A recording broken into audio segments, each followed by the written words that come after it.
Welcome to part 5 of this series. It's been 2 years, so I just want to review the logical architecture that forms the basis of the lecture series. It includes the infrastructure layer, which will house any cross-cutting objects, classes, types, etc.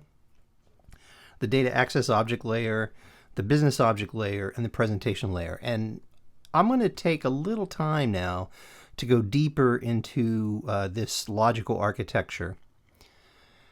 Also, too, you have your database, okay? It could be just about any database, but I'll be using Microsoft SQL Server. Again, as a review, the logical architecture will form the basis of a project. Each layer, especially specifically the infrastructure layer, data access object layer, and the business object layer will be libraries. Each of the layers, data access object, business object, presentation layer, will depend on the infrastructure layer. So it's got all the cross-cutting objects, like the value objects that will be passed back and forth between the layers, and any other types of artifacts that are dependent upon by each of the layers. And then the dependencies from that point flow from left to right. So in other words, the business object layer will depend on the data access object layer, and the presentation layer will depend on the business object layer.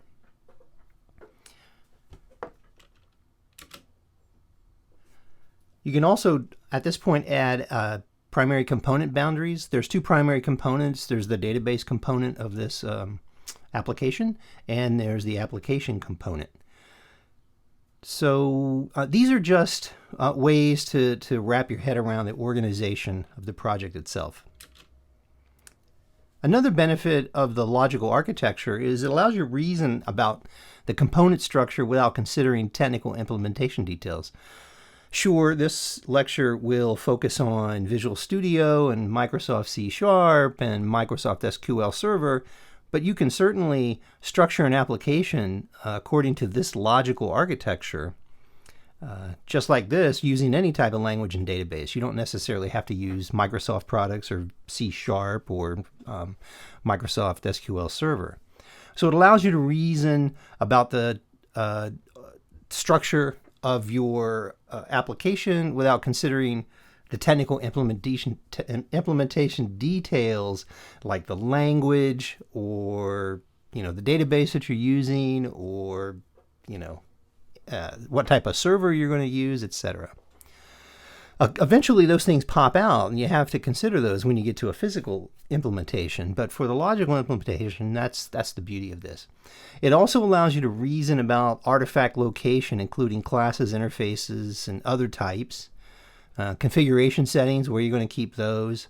And most importantly, it allows you to form the basis of a project structure. So that I'm going to review that in this particular part 5 to show you how to set this up again, because like I said, unless you've watched part 1 recently, it's good to just go back through those motions. And I'm not going to take a lot of time to explain each step, but I will go back, recreate the project from scratch, add the NLogging, and then add the necessary components in order to connect to the database. Now, for physical deployment, we have several options. So in the past 4 parts of this video series, I've used a single server, which housed the application and the database all on one VM or on one physical machine, whatever you're doing. So in other words, you could be programming on your laptop. You could deploy the application. In other words, if you're using Visual Studio and you're building this thing and you run it, the application is going to be running on the laptop. And if you have your database on the laptop, which a lot of people do, I do that a lot when I'm developing, then you're going to be hitting the database on the local machine. Okay. Essentially, your connection string is going to be different because you're just going to be going to the local local host to connect to the database. But this is certainly lots of different applications, especially ones that, don't foresee a lot of load, don't foresee a lot of traffic, can totally be served on one server, right? Then you have multiple deployment possibilities. And this is just one, where you have the application on one server and the database on another server. And that's the scenario that I'm going to use for this video. I will be using Windows 10 for the application server, and I'll be using Windows Server 2008 R2 for the database server. And it's good to do this too, even if you're a developer, right, and you only have a laptop. It's great at some point to actually split the two apart to make sure you've got the right performance between the database and the application. Now, you can actually take this logical architecture and structure it such that it would be easier to deploy in a physical setting. Okay. Also, too, you're not necessarily limited to the number of databases that you can hit. With the Enterprise Framework, or the Microsoft Enterprise Library, version 6, which I'm going to use for this particular video, you can hit any database. You can have any number of database configurations in your configuration file. You can then create database objects to hit those particular databases, and you can write DAOs, custom DAOs, to hit those databases. Okay, no matter 1, 2, 3, 4, 5, 6, 7, who cares, right? Your imagination is the limit. Now, here I have shown that the databases are deployed on one server, but you could totally deploy one database on its own server, another database on another server. Okay, so where would this come in handy? Let's say that you were migrating from one database to another, and you had structured your application in this fashion. You could then just, as long as the database structure is the same, right? You could take your data access objects that you created on your DAO layer, change the configuration to go from one version of Microsoft SQL Server to another, or whichever database you're hitting, and then make a switch to a new database. Now, I'll add a caveat here. Everything should work fine, but the big, should is in big bold letters, right? And a lot of times when you're doing this type of programming with, and you actually get, when the rubber meets the road, what looks fine conceptually on a piece of paper like this sometimes takes a little fiddling to get it to work. But generally speaking, once you figure out the tricks of the connection string, and you work out the transaction allowances or the permissions between coming from an application server to the database server and the logins, etc. Once you get all that worked out, things usually work out pretty good. Okay, again, for the physical deployment, this will be on a Windows 10 for the application. I'll be using Visual Studio on Windows 10 to create the application. Excuse me, and Windows Server 2008 R2. There's plenty of those deployments still out there, even though 2008 R2 is ending, coming up to end of life. Now, if you wanted to then break out individual layers of the architecture onto their own physical deployment, you would have to add interface layers between the dependencies. So in other words, working from the presentation layer to the business object layer from left to right. If I wanted to deploy the business object layer, let's say on another machine with its own, I would have to create a service, and then I would still have dependencies on the infrastructure layer objects and types if I needed them, okay? And I'll talk about that more in a second. But in order to break the dependency on the business object layer classes like BOs, etc., business objects, I would have to have interfaces, and I would have each BO implement an interface such that I could then deploy the interface or the library of interfaces to the presentation layer, and then add a service layer to the business object layer on its own physical machine. And we'll kind of see a little bit more about that here in a second. This video is not going to cover that. That would be a whole nother series of videos to show you how to do that. But what I'm trying to say is that we start off with this logical architecture, which then gives us the basis to reason about how we're going to split up our deployments, how we're going to organize our project, etc. Right? So it just gives us a starting point for discussion. Again, Windows 10 and Windows Server 2008 R2. Now, potential client types. So if we have this application server running on Windows 10, it could be in a VM, it could be on a physical machine. Windows Server 2008 R2 hosting one or more databases. Okay, then we talk about the presentation layer. If you'll notice in this particular diagram, I have two blocks where the presentation layer was. If I'm let's say I want to build, still using this particular logical architecture. Let's say that I wanted to build an ASP.NET application, then that would be a browser-based application. And if part of my, if a user is using a browser to hit an ASP.NET website, then the presentation layer is actually spread across two different entities. You have your ASP.NET .aspx pages and their C# code behinds deployed on the application server somewhere. They will depend on the DLLs for the business object layer and the DAO layer, as well as the infrastructure layer. But your web browser is not going to have a dependency on any of the other components that are in the back end. The browser may be using, transferring data between the ASP.NET app via HTML or HTTP, I should say, right? It may be making connections back to the using JSON to transfer data from the presentation layer to the browser application. There's all kinds of different possibilities in that scenario. But in the case of a browser-based application using or hitting an ASP.NET website or some other type of website, the dependencies would stop within the application server. However, if you want to deploy a Windows app, like a Windows Forms app or Windows Workflow app, a client server configuration, right? Then your Windows app, you would have to deploy the infrastructure DLL if you were going to transfer any of those object types across the network. And how would you do that? Well, you could hit, your Windows app could hit the application server either via a SOAP interface, a REST interface, a custom TCP IP connection. If you're just doing an intranet application, it's not going to be public, right? I've seen lots of that. You could use you could use C# remoting, okay, or .NET remoting, which is a way to connect. What it does, it kind of abstracts away the actual TCP IP connections. In other words, in your C# library, right? You've got the TCP connection, and you got a TCP client, right? Those classes, you don't have to mess around with actually writing code that uses those classes.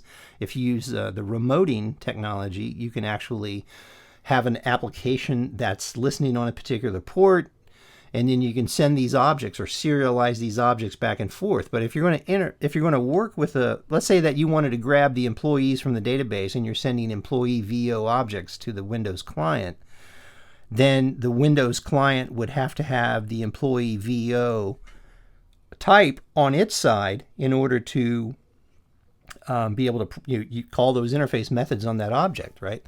So at some point you have to deploy some type of either an interface library or whatever library is required for the client app to then make those calls on those objects that you're serializing and sending over the network in some fashion, right? That's all this diagram is trying to say.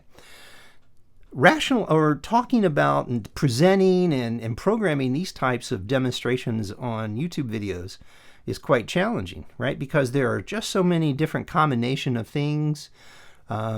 But what I hope to accomplish by showing you this introduction and drawing out the diagrams like this is that if you go through the series of videos and you understand the basics of how we structure projects using the logical architecture as a guide, how we can use custom DAOs to hit databases, right? Or access database with certain structures and bring back those that data from the database, package it up into a VO, send that VO to another layer called the business object layer, control the transactions. If you know how to do that, then you can start breaking away and departing from certain structures in order to customize the way that you need to build apps, right? The important part is, how would you structure an application using Visual Studio, or a project using Visual Studio?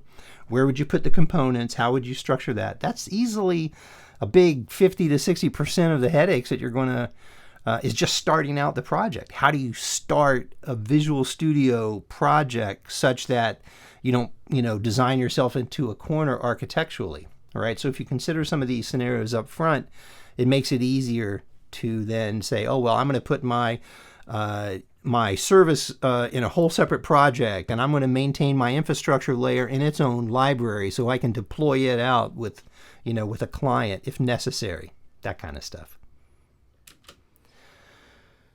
Okay, so what is this video's focus essentially? In this video, I will focus on the data access object layer using and show you how to connect to a database using Enterprise Library, Microsoft's Enterprise Library version 6.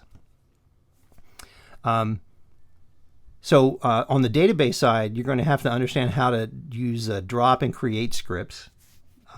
Fortunately, I have videos on YouTube that handle a lot of this stuff.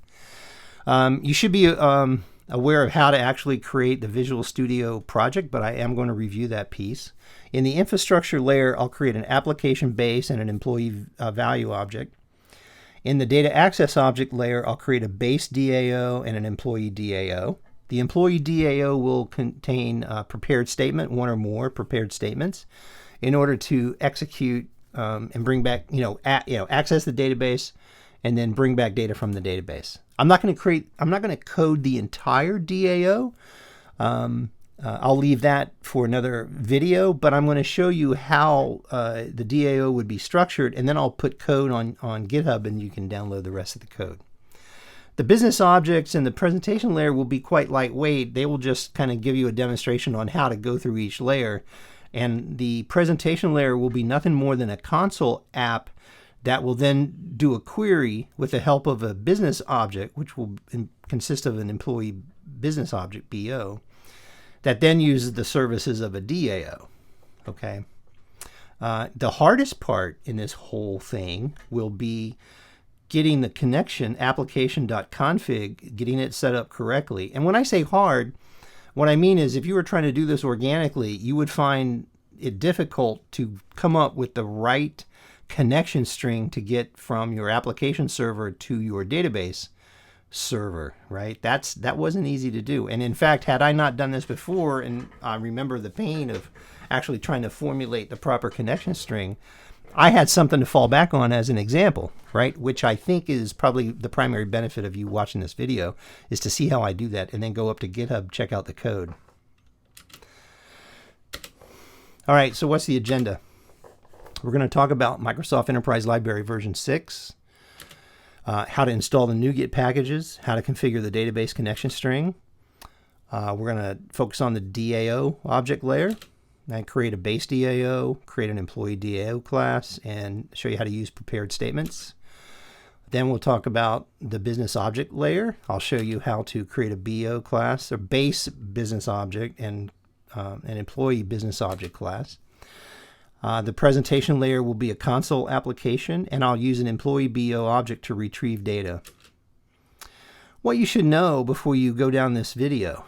Well, you don't have to know anything, right? You could just watch it cold and you might pick up some things, but you'll be a lot more prepared if you go back to part 1 of this video series, creating complex Visual Studio projects, and go through the setup, right? Even if you do it once, tear it down and do it again, so that you understand why each of the different things are done. Like, how do you set the project dependencies? How do you then import the project references into each of the other projects that depend on those previous projects? Okay. And then, of course, building and running the project. And then logging with NLog, which is in part 2 of the series. Okay. Installing the NuGet packages. Microsoft's, obviously, you know this by now, Microsoft's gone to NuGet for their package installation. how to configure NLog for logging to a file. You can configure NLog to log just about anywhere. I only log to a file. And then create an application base, which pretty much rolls up the logging, right, to make it easier so you don't have to worry about putting it in all your classes. You just extend application base, and then you have access to, you know, the logging as part of that, being a subclass of that base class. And then static logger for instances where you can't extend application base because you're forced to extend some other class as part of the, you know, .NET library. It says that's the way you got to do things. And then unit testing in part 3 is optional, although I'm not going to cover any of the unit testing here because we're just going to do a simple connection to the database.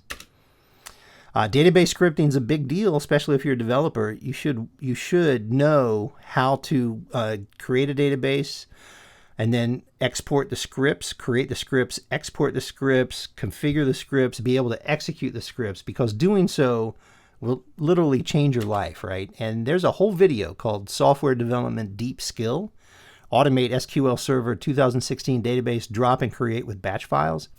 Even though it says SQL Server 2016, it works for just about every version of SQL Server. You're right, there's nothing specifically 2016 in that video, right? In fact, I'll be using, I don't know what version of SQL Server I'm using that's deployed. I think it's a little older than 2016 for this video, but nonetheless, there's a video that shows you how to do that stuff. And then, of course, you're going to want to know a little bit about C# and SQL because we'll be doing some coding, and especially the SQL part. So follow along. And of course, always, if you have questions about what you see in this video, hit me up at rick@warrenworks.com or rick@pulpfreepress.com. rick@pulpfreepress.com. And let's get coding.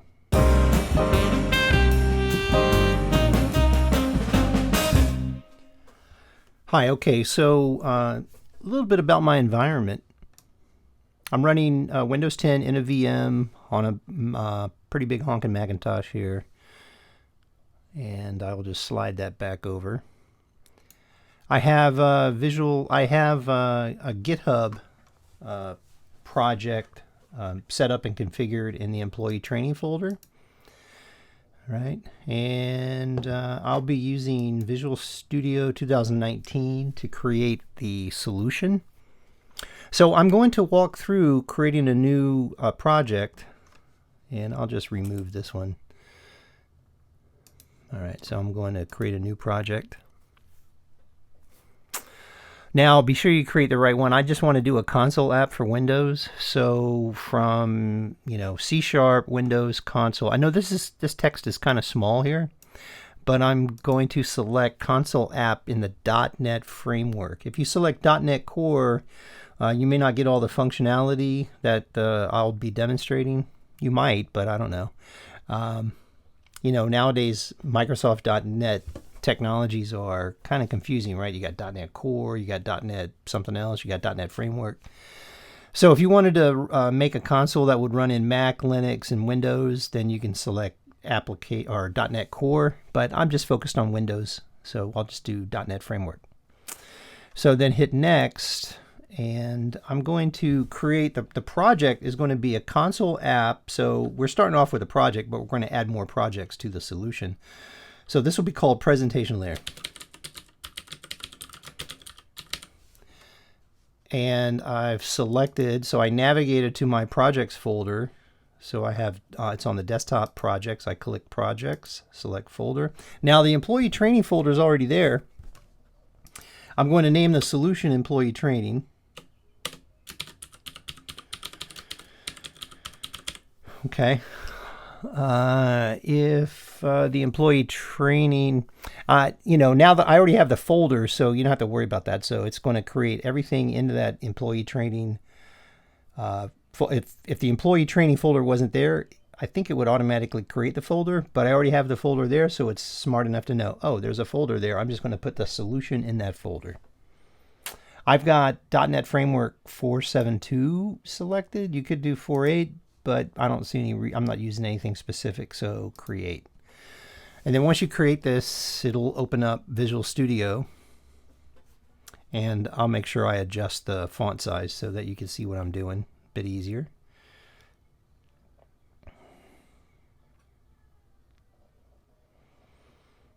Okay, things are grinding. I hear things moving. Things are moving and shaking. And there we go. We got a window here. Okay, so essentially the all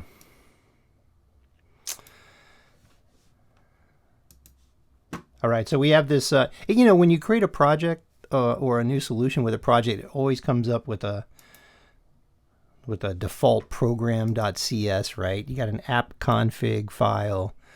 So, but here's really the important part. So in the employee training solution, I'm going to set up my project structure based on my logical architecture. So I'm going to add a new project. And it doesn't really matter what order you do this, but I'm going to say data object layer. Wait for my typing to catch up there. Well, you know what? That's not what goes there. No wonder it's giving me a hard time. Let's go back here. I want to make this I'll make this in C# Windows library. All project library. There we go. I know that's kind of small too. So a .NET standard. So you got .NET standard. I want .NET framework class library. So make sure you've got C# Windows library class library .NET framework. Hit next. So this will be the project type. So the project name will be data DAO, data access. I'll just call it data access layer. All right. And it goes into the employee training location, .NET 472, create. Now we're going to do two more just like this. So right click, I'm right clicking on the solution, clicking add, new project. This will also be a library. So .NET framework library, class library, hit next. And then I'm going to name this business layer, or yeah, let's see, infrastructure. Infrastructure layer. Okay, hit create. Right click. Okay, add new project. I can speed up this, but maybe not. So same thing, .NET Framework Library, hit next. And then this will be mission, or I'll say business object layer. Player. Make sure you get it spelled right. No, that's kind of small text. Hit create business object layer. Okay, and that pretty much does it. Now, if you wanted to do training, let's say you wanted to do unit testing, right? You could have another project for testing. Then you could just go ahead and add it. I'm not going to do that here. Eventually, I'll add a layer to it, or testing project, and set that all up to make sure you see how that's done. I think I've done that in another video, part 3, if I'm not mistaken. So you go check that out. But anyway, so now, once you've got your solution and your projects which map to your logical architecture, you want to then set the solution dependencies. So let's do that. So we come to, you right click on the solution, go to properties. And then when the window pops up here, you're going to select project by project. So the project or the presentation layer is going to be your single startup project. So whenever you run it, it's going to run the presentation layer, which is an application. Okay, it's going to be a console application with an exe. And it's going to so that's a startup project. Project dependencies. You want to come over here to the left-hand column and select project dependencies. The presentation layer will depend on the business object layer, the data access layer, and the infrastructure layer. In other words, all three of those projects have to compile successfully before, and then it depends on not necessarily the DLLs, but it depends on those projects, building correctly. So I will apply. There's nothing else I need to configure here. So apply. And then you just go to each project. So the data access layer. Okay, so properties. The data access layer will depend on the, let's go dependencies. Application. Oh, I'm sorry. I needed to go back. See, I'm getting ahead of myself here. Let's get rid of that. Let's close that. Let's close that. Let's close that. Let's go back to the solution. Okay, properties. So project dependencies. Now let's select business object layer. Sorry about that. That was a bit of a detour. So I'm still in my solution properties, business object layer. Let's start with data access object layer. Data access object is only going to depend on the infrastructure layer. Hit apply. Then business object layer is going to depend on both the data access layer and the infrastructure layer. Hit apply. All right, and that's about it. So let's take a look. Infrastructure layer depends on nobody. And then hit OK. Once you've reviewed everything and make sure it's good to go. Now we have to set the references. So essentially, in order to use whatever each of these projects are producing, right, in their DLL, we have to set. So the presentation layer, let's go to this references. We're going to add a reference. Now, if the presentation layer depends on the infrastructure layer and it depends on the business object layer, then we need to add those to this project. So we're in the presentation layer project. We right-clicked on references, and we're going to add the business object layer and the infrastructure layer. Those projects. Okay, we've got projects selected in the left-hand column. Our projects in our solution show up as a list, and we're going to select business object layer and infrastructure layer. So if you go back to the logical architecture, you'll see that there's a dependency in the presentation layer on the infrastructure layer and a dependency on the business object layer. Hit OK. Now we're going to do the same for, we don't need to do it on the infrastructure layer. We may need to add references, which we will here in a bit via the NuGet package manager, but for now we're just setting the projects that require references to other projects within the solution. So I'll go to the data access layer, properties. Oh, I'm sorry, not properties. See, getting ahead of myself. Right click on references, add a reference, and then the data access layer only depends on the infrastructure layer. So hit OK. Then the business object layer, references, right click, add a reference. And the business object layer depends on the data access layer and the infrastructure layer. Okay. Now, there's really nothing to see at this point, but once you get all that configured like that, the next thing you want to do is build the project. And in order to see something, let's go to the presentation layer, click on program.cs, and this is our main. So let's go to the main method here. Is that text big enough? Let me make that a little bit bigger. I don't know if that's working or not. Oh, that's almost too big. I want to actually just increase.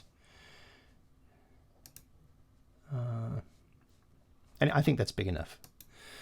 All right, so what I'm going to type here is just like console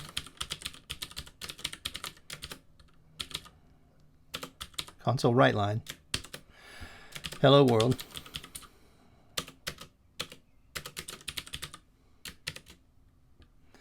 Okay. And then I'm going to do, so if I just run that in Visual Studio, it'll go blink, and then it'll be done. I want to pause it. Console.readline. Okay. I might do this too. Console.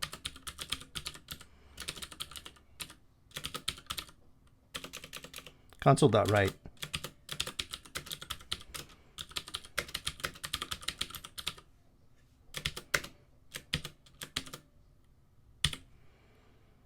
Okay. Save it. So now let's build. Actually, let's just go ahead and start. Start, we'll build it and run it. So essentially, you're going to look for your output down here in the output window as this thing compiles, and look for any problems. So you see that it builds all the different DLLs, and then it runs the program. And once we get the output that we're looking for, then we can say that the project is structured correctly at this point, and then hit any key to continue, and you should see that window disappear. And we've got our project structure set up, so that shouldn't have been too painful. Now it's time to go on to the next section, which is setting up the logging and creating an application base and a static logger. All right, I'll see you in the next section.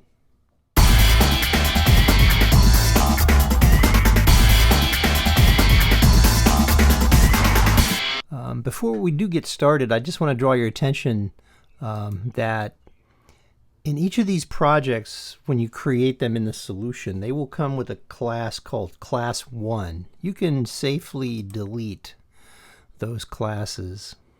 I'm going to go ahead and delete from the business object layer. And then I'm going to delete Class 1 from the data access layer. And I'm going to delete Class 1 from the infrastructure layer. Okay, and now we've already built the project, so we saw that program 1, which has the main method in it, executed fine. So I can close that file. All right, so close that file. Now focusing, so select your infrastructure layer project, and I'm going to create 2 folders. First off, so you go down to right click on the infrastructure layer, and then go down to new folder, and just name this one common. Okay, and then do it again, and add new folder, and VO. So common will have the application base.cs and static logger.cs classes, and the VO will have an initial base VO or employee VO object, essentially. Okay, no need for a base VO. All right, so I think I'll have person. I might add person VO and then employee VO. So I think I'll do it that way. Okay, now for references, we need to add for NLog, okay, we need to add the NuGet packages for NLog. So go to Tools, come down to NuGet Package Manager, select Package Manager Console. Now the important thing here is to make sure that when the Package Manager initializes, you have a source which should be set to a default source, which should be fine for this case. But in down here, along this bar, it comes up with the default project as presentation layer. You want to select the layer that you want to install the packages in. So I'm going to select infrastructure layer. Okay, and then make sure that you wait until that thing switches. That should have switched. Select, oh, there we go. Infrastructure layer. Maybe I didn't hit the little down angle. And then right there gives you a little hint. You can, if you're not familiar with Git, NuGet, you can do git help NuGet, right? So let's go ahead and type that. And it'll just give us a brief overview of the commands. And we can make this window bigger here.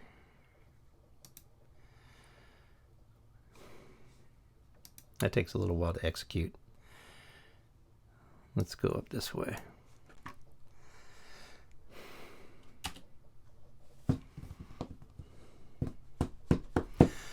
Shouldn't take that long to execute, but it seems like it's taking its sweet time.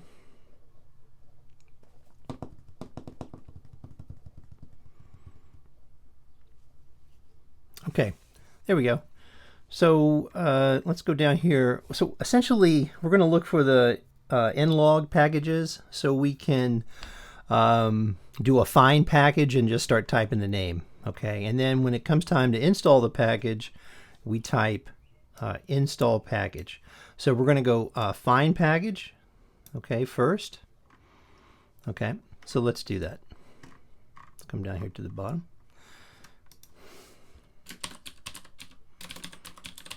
Find package NLog, and it should provide a listing of anything that matches. We're going to install NLog, and we're going to install NLog config. So let's scroll up here. So let's go ahead and install NLog. So install package.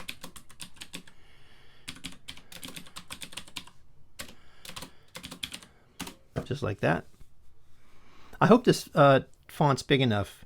I'm recording this in 4K, not quite 4K, but 1080p. Make sure you got the resolution high as you can. It should come out crystal clear.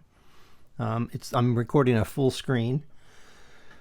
Okay, so let's see what it says. It says adding package NLog, NLog to packages config, right? So we got that. Okay, now let's do install package nlog.config.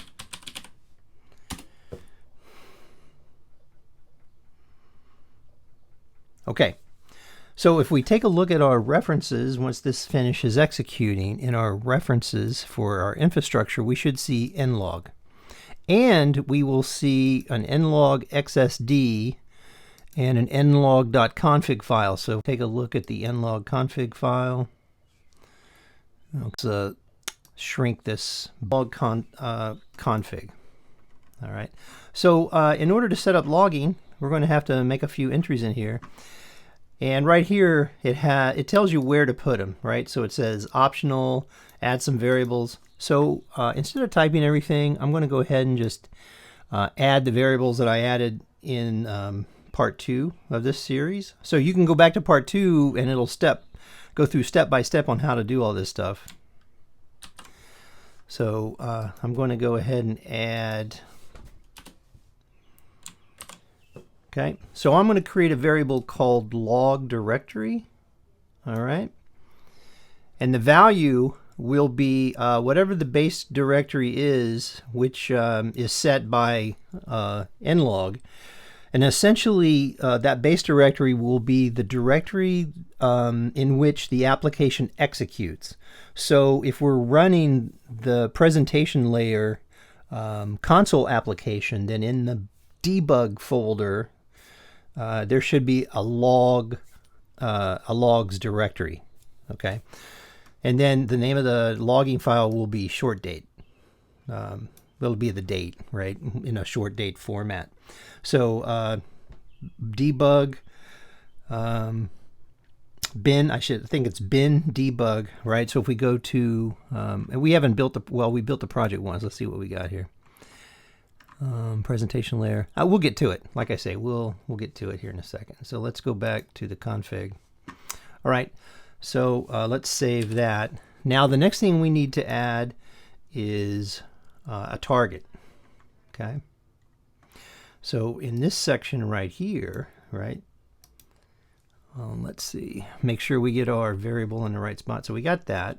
So variable name log directory. Okay. So let's come here. Okay. Now here we have our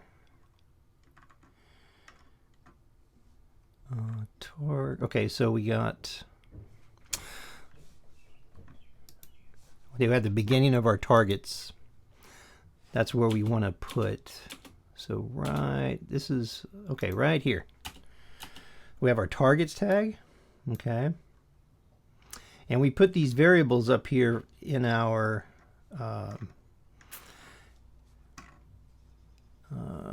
right here in this section. Okay, so we're coming down to the target section.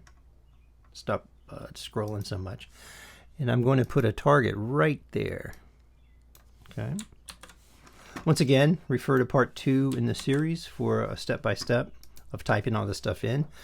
But we're going to create a file type or an XSI type file for the target. The name of the file is going to be log file. Well, the name of this target is log file. And the file name will be given by this variable called log directory, which we defined up here using this variable tag. Okay. Now we need to add some rules. So we're going to add our rules right here. All right. So essentially we're going to say log everything, including debug, at the debug level to async file. All right, so here's our, the name async file is our asynchronous wrapper for this file. So that just allows writing to the file to happen in an asynchronous fashion. And essentially that's our setup. Again, all this code will be up on GitHub. Okay, so that's our configuration for NLog. You can add any other targets you want. You can add targets to write to the console. I might go back and do another video on how to configure all that stuff. So save this. And then we can collapse our references section. Now, to the common, okay, we're going to add a new class. Okay, we can say class here. So in the common directory, I'm going to add a class. I'm going to call it application base.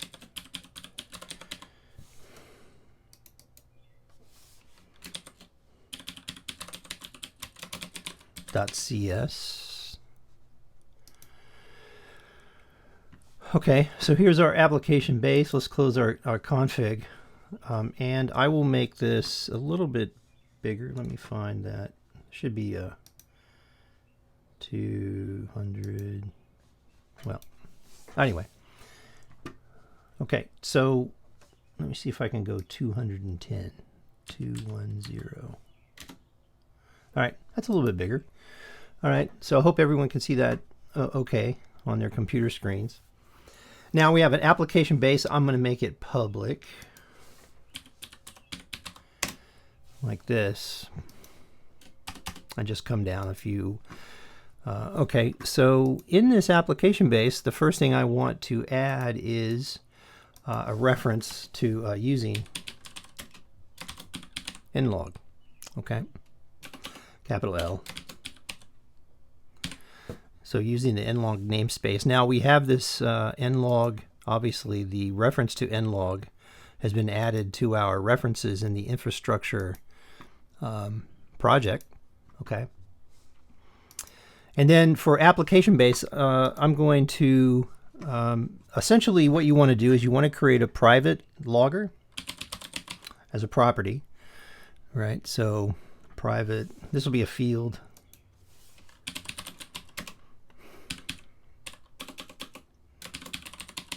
Okay, private field, call it log. And I'm just, it's not a field, it's a property. And it's just going to be a get, comma, set, comma. These are auto properties. If you're not familiar with auto properties, they're just a shortcut for properties that go, you know, return. You'd have to have a backing field. If you're not going to do any operations with a backing field, you can just go get set. These were part of C#.NET 3 or C# version 3, I believe. So they've been around a good long time. All right, so this is a property. Now we want to do the constructor. Now this is not going to be a class that you can say, you know, you can create by itself. It has to be subclass, so protected. Okay. Application base, and it takes type, declaring type. All right. and then it'll say log. So it's going to set the log property. Log equals logging manager.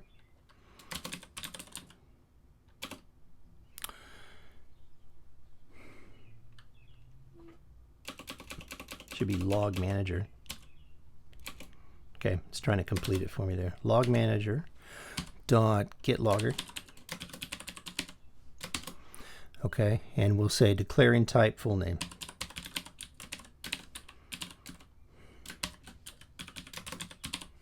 Like that. Okay, so essentially anything you can do with log, you'll see different ways, right? Different programmers have different ways of doing this. If I'm going to have a hierarchical class structure in my project, which is oftentimes helpful, and there's differing opinions on why you'd want to do that, and some people say why you wouldn't want to do that, right? What this does, it just kind of abstracts the notion of, you know, adding NLog to every file that you want to use NLog in, right? You just subclass application base and you've got access to methods that let you do logging, and you just don't worry about the rest of the stuff, right? So all the other methods in here, this is the constructor, but the rest of the methods are going to be protected as well, which means that they can only be called from a derived class, essentially, right? So, and they return nothing, so void, and also say log info. Okay, and then object O.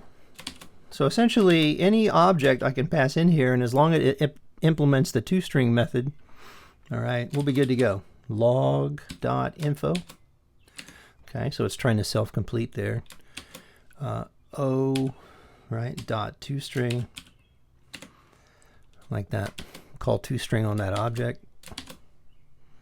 Now, even if it every object implements toString, right? Even if it's just object itself, and the default thing is to give the type, right? But if you implement your classes such that they they override the toString method, then anything you send here, you can send a string. Obviously, a string implements toString. Okay, so everything is an object in the end. Now, for the rest of this stuff, I'm just going to copy the rest of the code, but essentially you're going to provide a logging method for each of the different things you want to log, right? Like log debug, log error, log warning. Okay, so we got log info there. So let me just go ahead and copy the rest of these. All right, so all right. So we got log warn, log info, log warning, log debug. And it just, so each of these methods here, you just pass in the message, and then it goes and calls log.warn, log.debug, or log.error. Okay. And so that's it for application base. Again, I stepped through this a little bit slower in part 2 of this series. Okay. Now for the static logger, so let's go ahead and, again, right-click in the common. Okay, add class.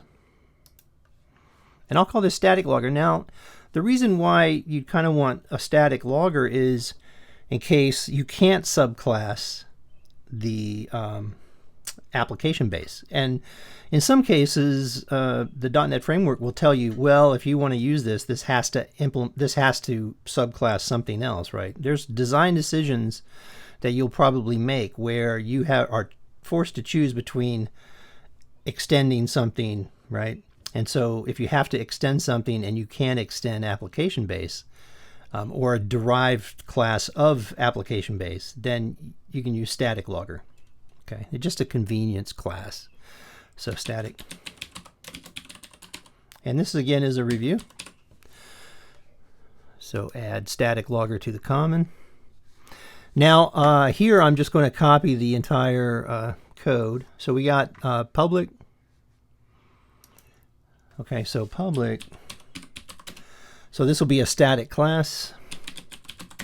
Okay. And all the methods are going to be static as well. I'm just going to copy all these and paste them in here. Okay, so now we have to You say using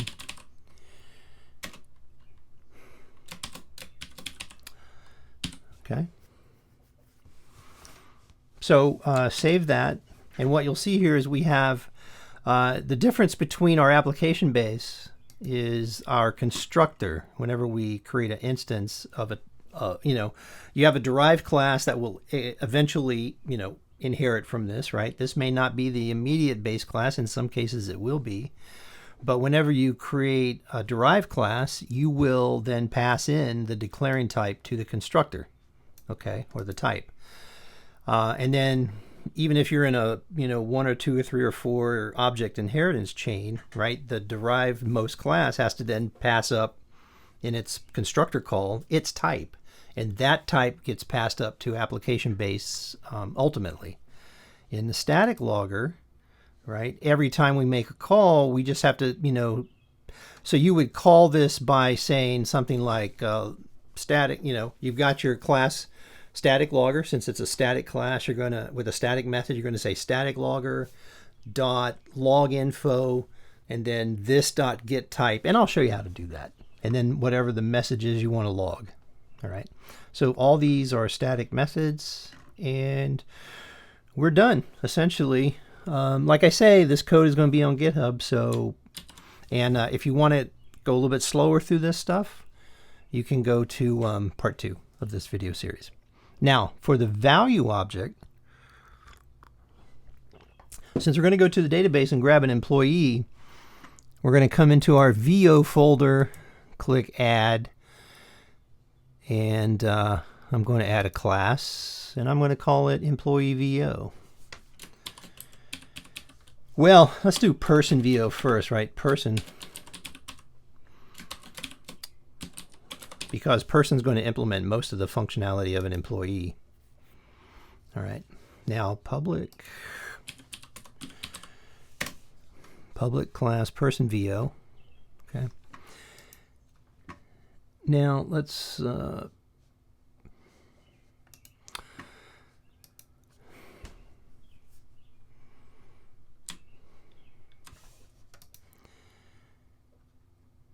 me just copy that. I'm not going to type all this stuff in. This will just kill you.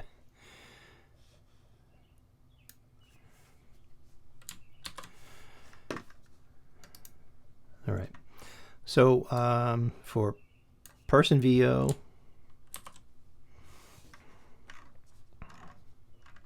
you can study the code on from the GitHub repository. Essentially, I'm going to make it serializable because just in case I want to pass this stuff over the network eventually, so your classes have to be serializable. It has a enumeration sex, which is contained within. This is the one time when I will actually use a type defined within a type, right? So an enumeration is a new type. This one's called sex, male, female. Okay, and then I do have backing fields. So I'm using kind of the old school way here of creating backing fields, underscore first name, underscore middle name, underscore last name, underscore gender, underscore birthday, right? The gender is obviously of type sex, which is defined up above. And then we have date time for the birthday, all right?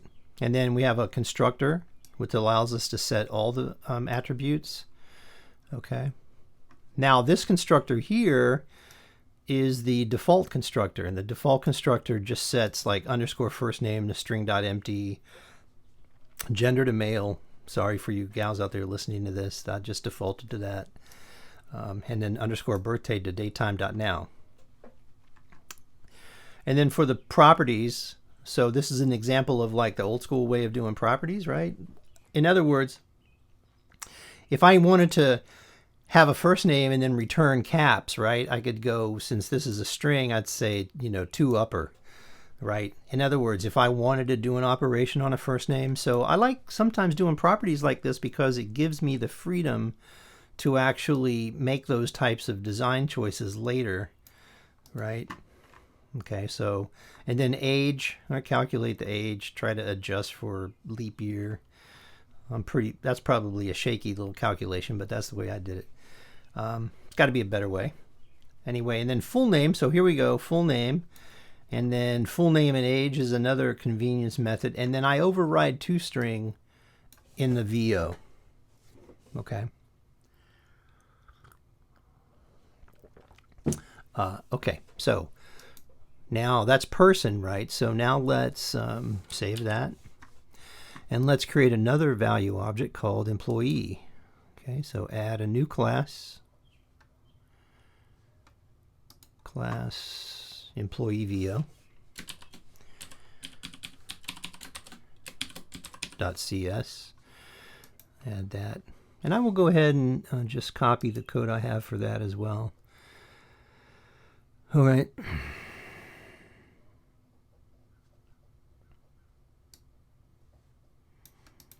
So employee, oops, I'm sorry. Employee VO. All right. So again, this is going to be serializable, and it's going to extend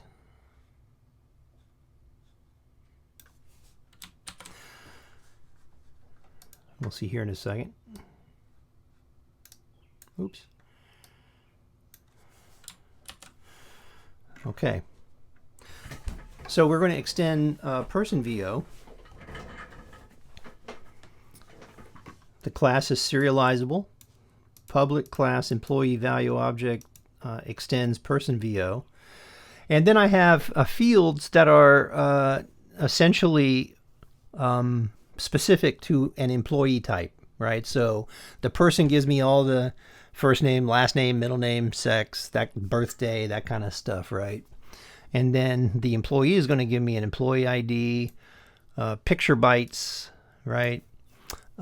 These are going to be the actual bytes for a picture. Now, this is because if you're going to transfer this stuff across a network, actual picture object just doesn't work that great.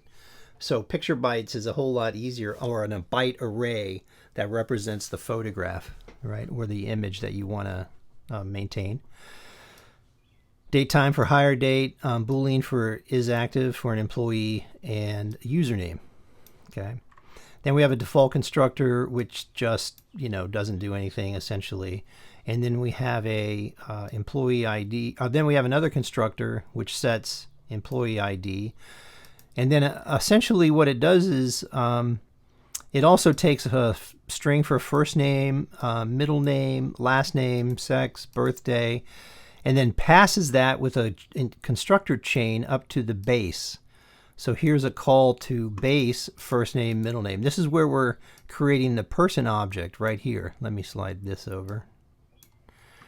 Okay, so we can see that this base call calls the person VO constructor, and then I just have properties that represent all the different employee properties, and then I override the toString method.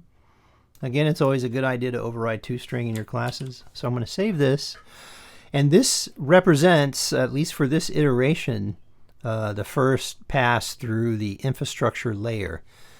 And then the next layer I'm going to work on is the data access layer, where we will we'll also work on, in the next section, right, we're going to add the DAO, the base DAO.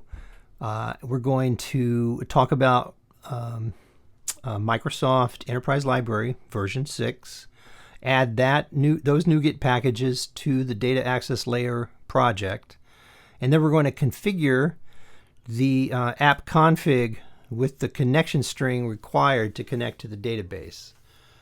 And then in the final section of this video, we will hook up we'll create a base, an employee business object in the BO layer, right? And then we'll create some code in our main method up in our console application in order to then do a query. So you're just about halfway through, but the most of the work is in the next section, where like I said, we're going to talk about the data access layer, creating our DAOs. We're going to talk about prepared statements and the scripts to create the database. Okay? All right, so see you in the next section.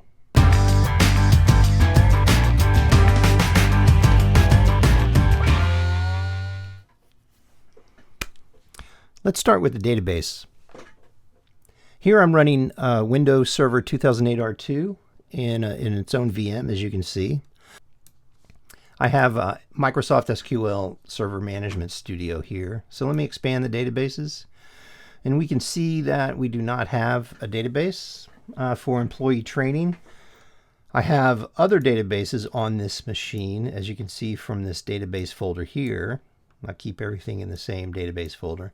I've got databases for Bamboo, Bitbucket, Jira, an app called PPTS. Okay, so and PPTS is located over here in this folder. Now there's an employee training folder, but there's no there's no MDF files for it. Okay, so that's because the database existed and was created, but that folder doesn't get deleted. All right, so I'm going to leave this right here. When you run these scripts, all these scripts are available on the repository. If you do have an issue creating anything or running them, or you encounter an error, sometimes it might be with this create database script. You might have to go in here and set things, tweak on these sizes and some of the properties. Okay, but for the most part, this script should run fine no matter which database you're creating it on. If you create it on a newer version of Microsoft SQL Server, you should be good to go. Okay, so I'll close this.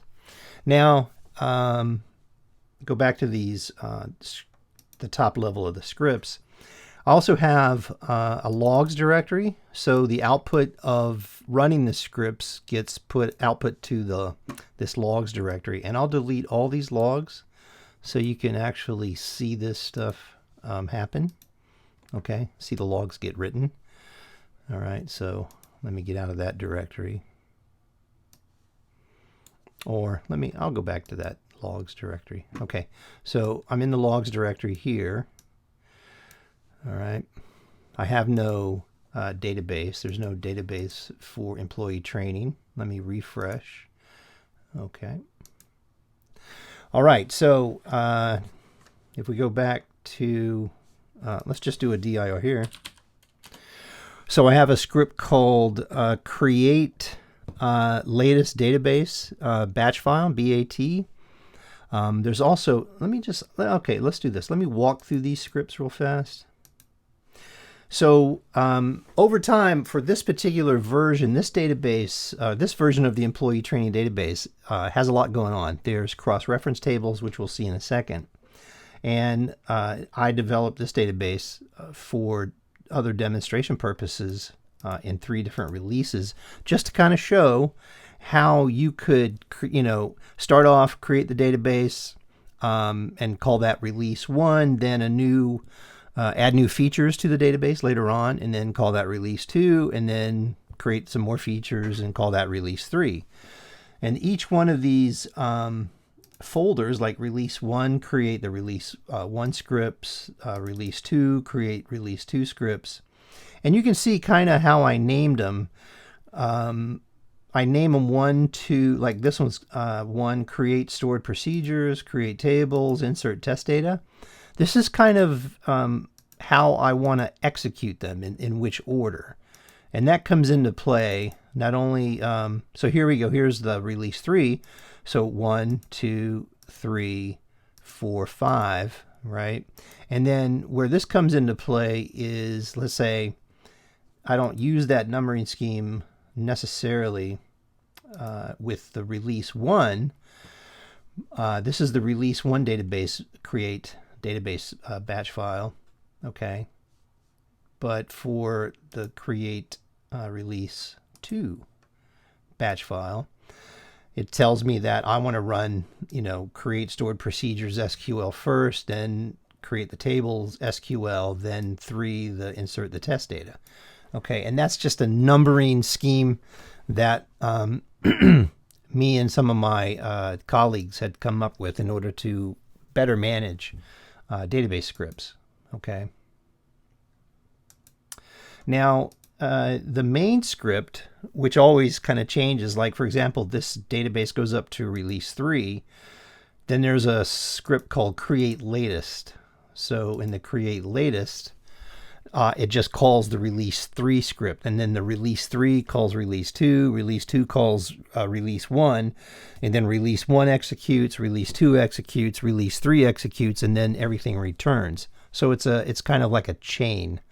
All right. So when you get these scripts and you download them and you play with them, you can examine how we do things. And then I have a set environment script which will go out and check to see if the database logs directory exists. If not, it'll create it.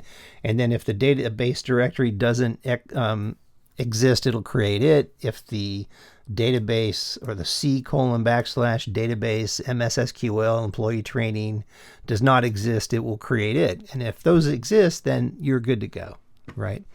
There is no corresponding scripts that will go back and delete all that stuff. Okay, when you delete the database, it will delete the MDF files, but it will not delete the complete path to those files. So when you run a delete operation, you're still going to have the database /MSQL, right, / employee training folder will still exist. That's why you didn't see it. You saw it still exist. Okay, just give you a little explanation there. Now, okay, so there's no database. The employee training base is not there. The employee training database is not there. So let's go ahead and create it. So I'm going to run the create latest database. All right, hit that. So this is just how quickly you can set up and tear down this database. Okay, now let's go take a look at the log files. So we have a bunch of log files from executing this create script. And let me show you kind of what to expect. The create database output, if we open that up, you'll see changed database context to master. If you see anything else in there, something didn't go right. Usually you'll see an error, but if this is all you see, that's exactly what you should see. Now, not everything has an entry. Like, for example, the drop output has 0K, right? So there should be nothing in that folder, or nothing in that file, I should say. All right. All right, so create user output. Let's take a look at that. That's 1K, change database to employee. So in this case, it changed database. When you first create the database, you're in the master context. And then when you actually create the database and then start creating artifacts within the database, like tables and stuff, then you change to the employee training database. All right, so you'll see those types of messages in the script output or for the logs. All right. So now let's take a look. Let's refresh. Since we've created this database, let's do a refresh here and expand the databases section, and we have the employee training database here. Okay, and then we have all the tables. It's all fully populated. So let's take a look at the employee table, and we'll edit the top 200 rows, and we have our test data already populated, right? And that was populated with insert test data script. So here's the insert test data. Now, let me tell you, learning the technique of scripting the database, right? It takes a little bit of time. You may invest a day, maybe two, in order to fully comprehend like how to do this. And then if you go through that video on how to script the database, you can create the database using Microsoft SQL Server Management Studio or a similar tool, I reckon, but that video is targeted towards this tool. And then when you get the database created, right click and then it says script database.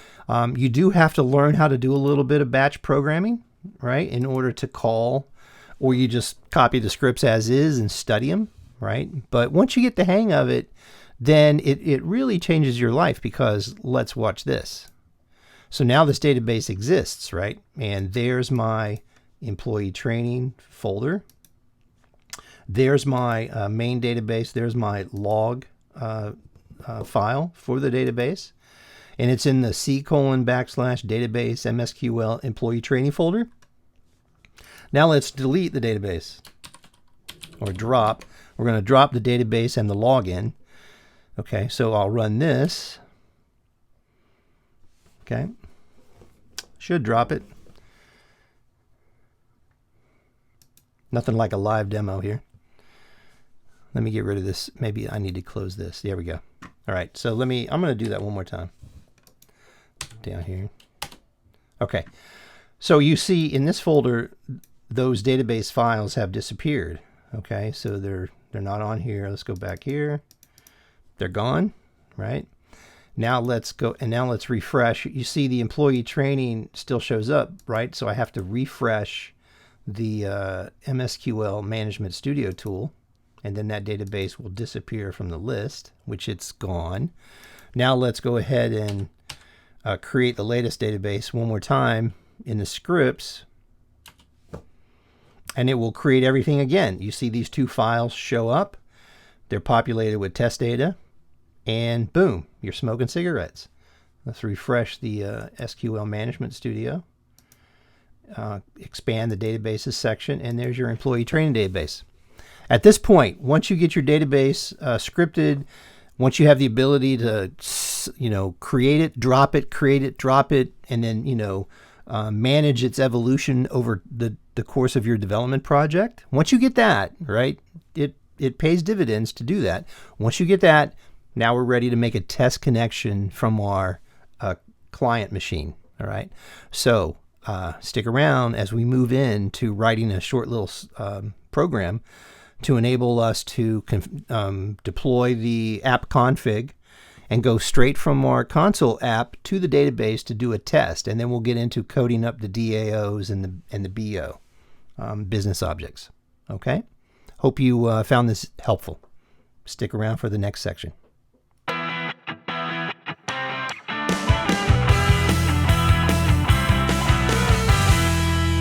In this section, I'll show you how to create a test app to connect to the database and bring back some information.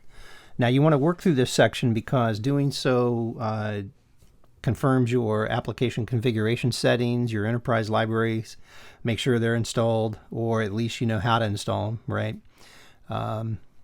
The important pieces of this are getting your application config settings right so that you connect to the database. Once you get those working in this test app, then you can bring those into your project. Okay, so to start, we're going to, let me see, make sure your database is running first off. So here's my Windows Server VM. I got my database running on it. Okay, so I'm using obviously a separate database server. Pull up a browser. The first thing we're going to do is download the enterprise library.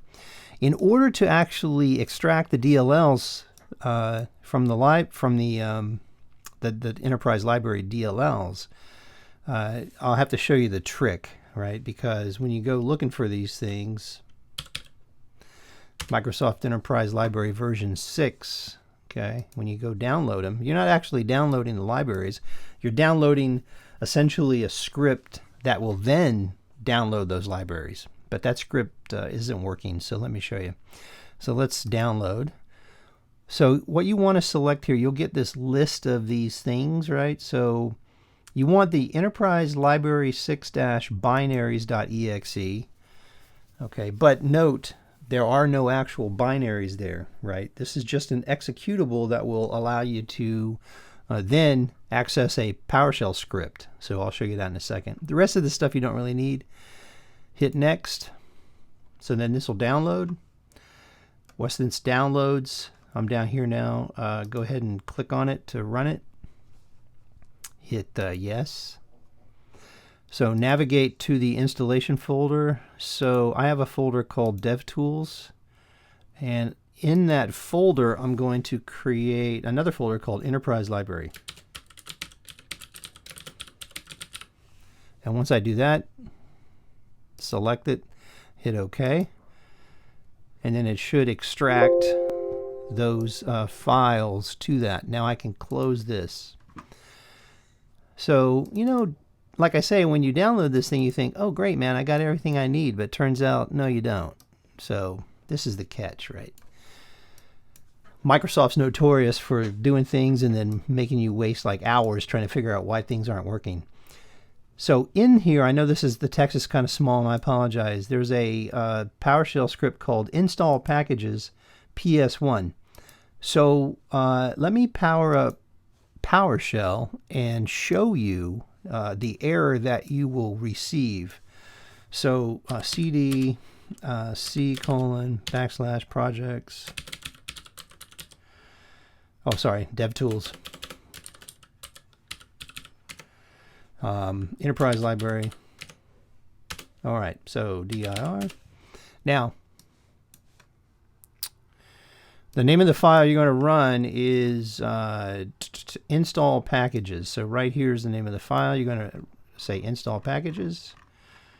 So install packages. Now this is a PowerShell script. Make sure you're in PowerShell. Hit enter. And you think, wow, man, everything's running great. Yeah, I want to install all this stuff, right? So you hit yes and hit enter. And you get an existing connection was forcibly closed by the remote host.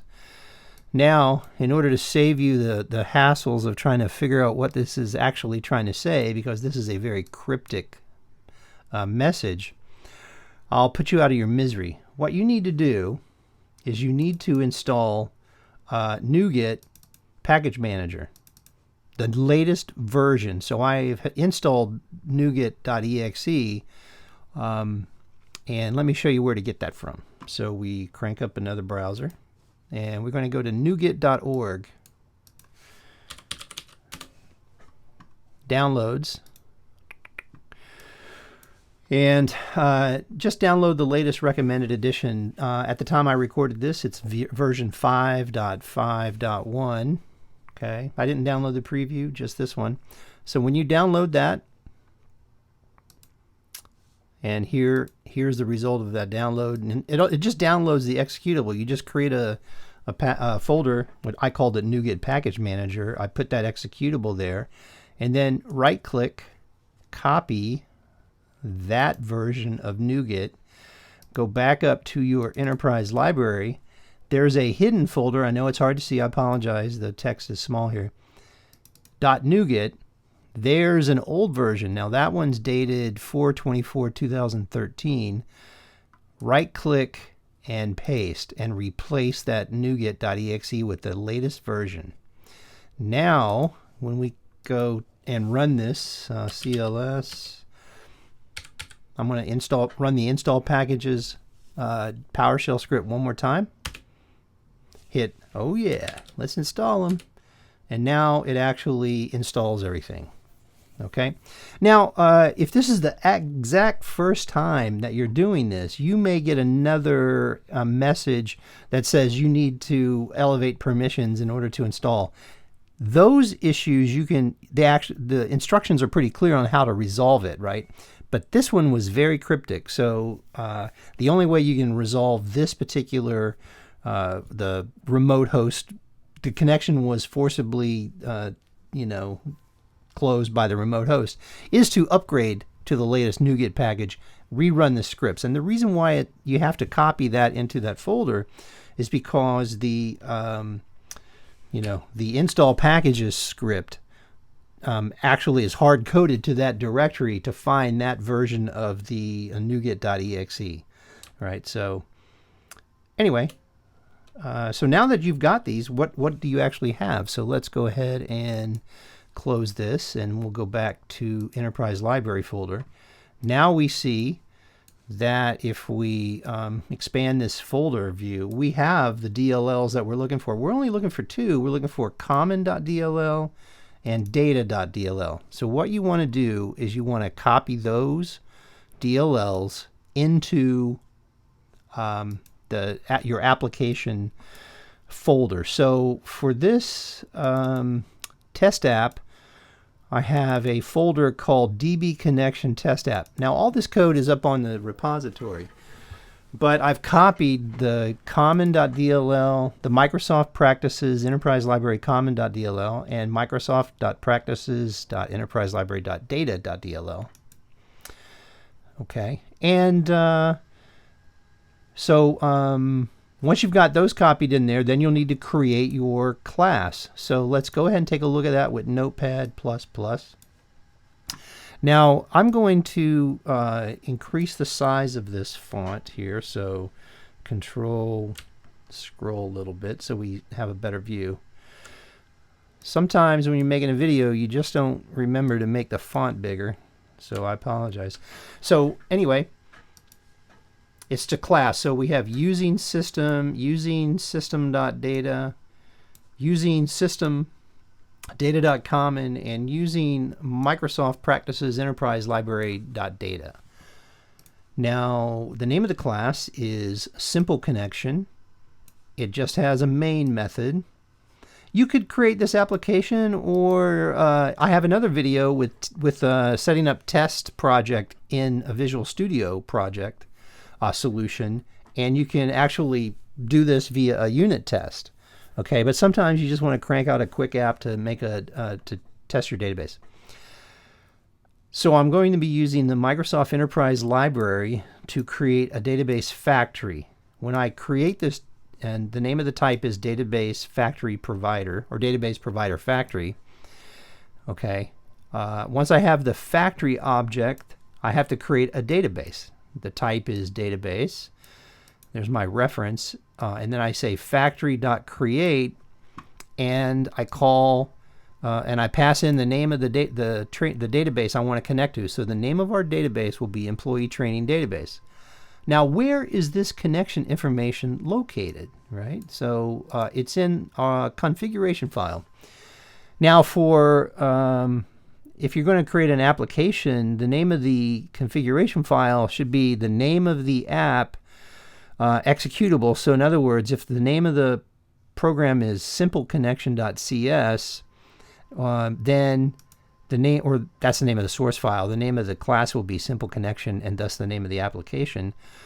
Then simpleconnection.exe.config is going to be the name of the configuration file, and you have to create that.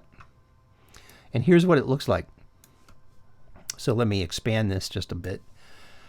Essentially, it's XML, and we all know that XML is man's curse, right? Who likes reading XML? But you have to have it. There's a main configuration tags, all right? And then you have configuration section tags. And within this configuration sections, you have one configuration section defined. The name of this configuration section is Data Configuration. And so there's your data configuration. The default database will be Employee Training Database. Now, then you have to add a connection string. Okay, so here's your connection string tags. You add a connection string named Employee Training Database. Okay, and then that's how that gets related there. There's a startup in here. I pulled this shell. The shell of this I pulled from the Visual Studio project I created in earlier in this video, and it added the startup, and it was at the top. So you can use that as a shell and then add the configuration sections tags and the connection strings tags, okay, tag to it, and then make sure it looks like this. Now here is the connection string. Each entry in the connection string is separated by a semicolon. Okay, so database equals employee training. The server is Apollo. That's the name of my Windows 2008 R2 Windows server is Apollo, as you can see up in the title bar. So I'm connecting to that server. And the initial catalog is employee training. The user ID is employee training. All this stuff is created with your database scripts, along with the password for the user.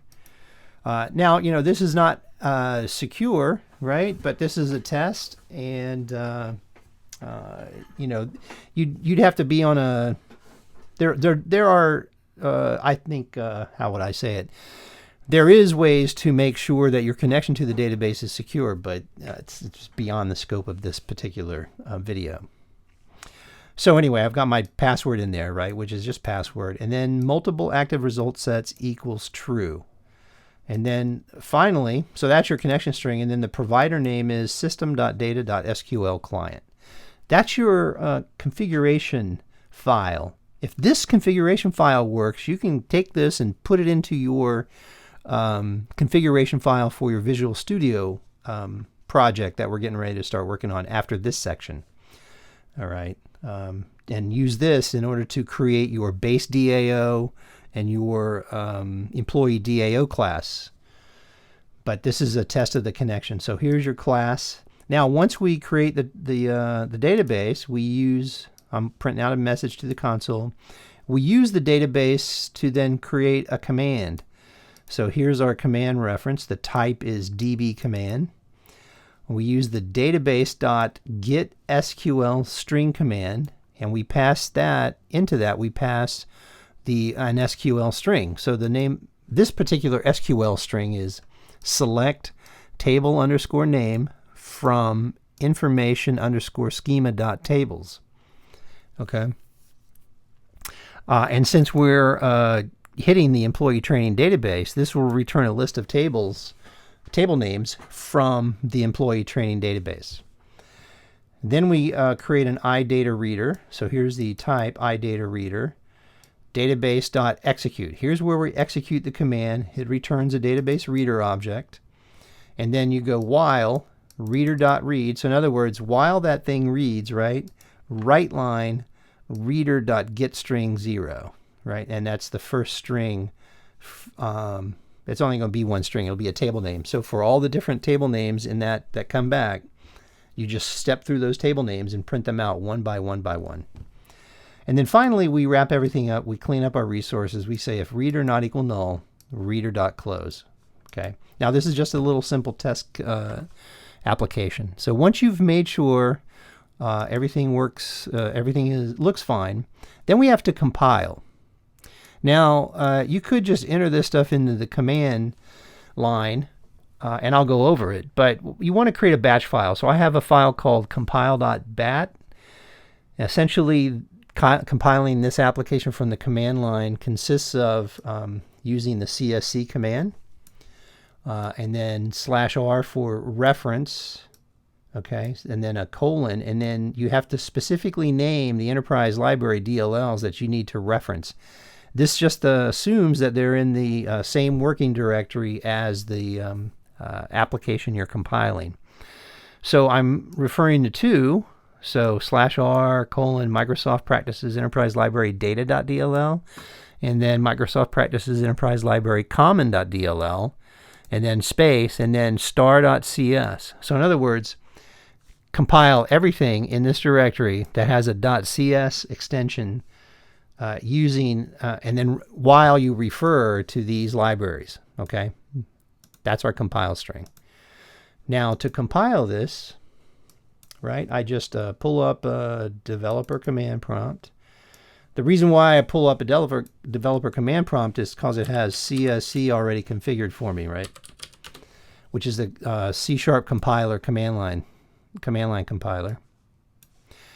And I'm going to change, so I'll say cd, let's see if this works. Cd, whoa. Yep, looks like it did. CLS. All right, so I just changed to that directory. And now I'm going to just hit compile.bat, hit return. And now I can do a dir, and I see that I've got a simple connection.exe. Okay, up here, simple connection.exe. And then clear the screen one more time and do simple connection. You don't need CS now. Simple connection. And hit return to run it. And here's what you should see.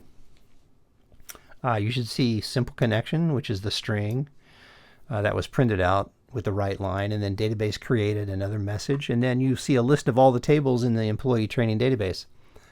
Do not proceed until you get this to work, because getting this to work means that you've worked through the issues of getting your DLLs installed, right? Making sure that you can, and then copy those over to your directory, making sure that your configuration file is correctly configured, there's no mistakes, and then making sure that the simple app is, you know, you typed everything in fine or copied it from the repository. But the most important part is that wherever your database is located, whether it's on your machine or on another machine, on a VM or somewhere else on the network that you got that configuration or that connection string properly configured. By far, 90% of all problems that you encounter trying to program, trying to connect to a database will resolve around either permissions issue to allow you to connect to the database or a connection string issue because there's just so many different ways you can formulate a connection string, and there's only one way that actually works the way you want it to work, right? So that's the hard part about getting this stuff to work. Okay, and that's it for the test application. You can play around with this test application. You can add more SQL commands to it. You can go grab information from an employee. But mostly, you just want to make sure you can connect to the database, do a query against it, and that way you can then take that application config file, the contents of it, and copy that into your project, okay, to make sure that your Visual Studio project has the right database connection information such that your base DAO and your DAOs will work properly.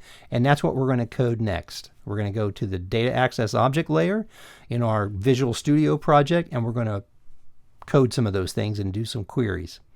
Okay, see you in the next section.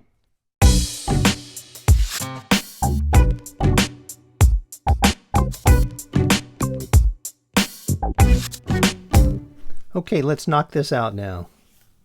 We're going to code up the base DAO, the employee DAO, create a base BO, and employee business object as well, and then put some code in the application so that we can actually see the complete horizontal architecture through this thing work. But first, we have to install the Enterprise Library version 6 files into the Data Access Layer project. So you can select that project, come up to Tools, Enterprise, NuGet Package Manager Console, make sure that's selected. Okay, we'll do CLS here. Let's raise this up a little bit. Now we're going to find, so we'll do a find package and type in just Enterprise to get a listing of the Enterprise Library files. We only need to install Enterprise Library Common and Enterprise Library Logging. Another way that you could do this is to just go to the references, like if you right-clicked references and then add reference, you could go navigate to the Enterprise Library folder where we downloaded the DLLs and import the DLLs directly. But generally speaking, when you're using Visual Studio, you want to use the package manager. That way you have package update capabilities and keep your packages in sync and deconflictions and also too, any dependencies on packages when they are updated, they'll be automatically updated as well. Sometimes you want this, sometimes you don't. So then we're going to do install package Enterprise Library Common or Enterprise Library Data. So we'll do that one. So install, oops, wrong one. Install package.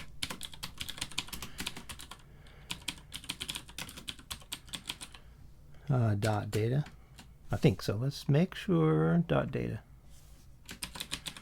Hit return. Let's see what happens.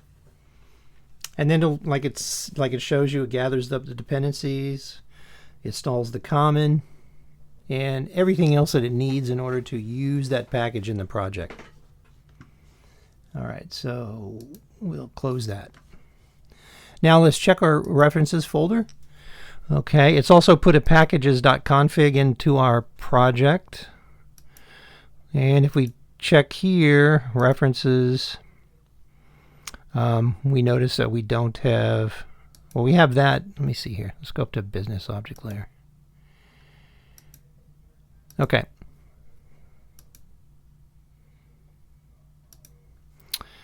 So references. Okay, so we have Microsoft Enterprise Library Common, Microsoft Enterprise Library Data. Okay, so we're good to go in that aspect. Now, we can close this console down here, close the minimize references, and right-click on Data Access Layer. and add a new folder. We're going to call this folder DAO. So capital DAO. And to this folder, we will add one new class to start off with. And this will be called base DAO. So .cs for the source file. Now once that shows up, we're going to have to add a reference Microsoft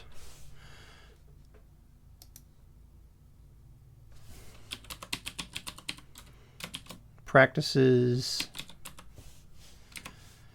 dot enterprise library, fills it in there for you, dot data, like that. Now we might be able to get away with that. So for the class itself, we need to change that to public. We also need to add, I'll add it right up here above that, using infrastructure layer. Okay, because we need the infrastructure layer to get the application base.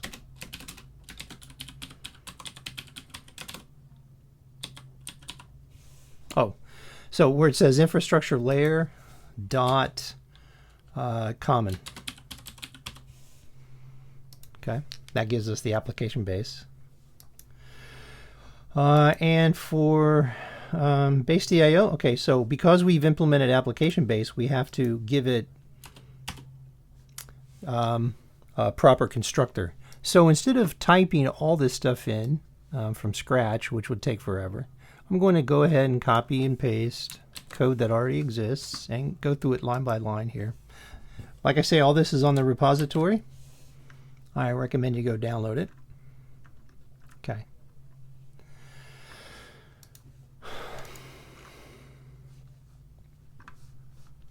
Now, one other using statement we need to add would be using system.configuration. And that enables us to go out there to the, specifically, it allows us to use this exception right here. Let's narrow it down. Configuration exception, that comes from that, that library, or that namespace, I should say. And so what happens is when we go into our factory, when we try to create our factory, okay, like we did for the last section of this video with our test application, we're going to be looking for a name of an entry into that configuration file, namely the employee training database.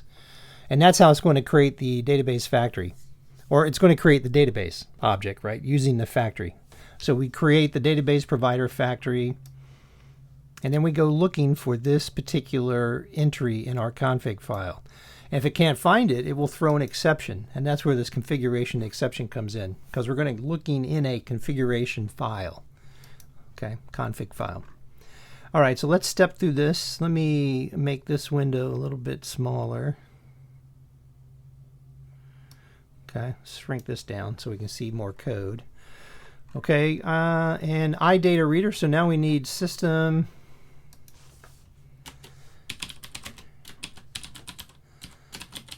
data. Okay, and I think that takes care of the iData reader error. Let's see here. Okay.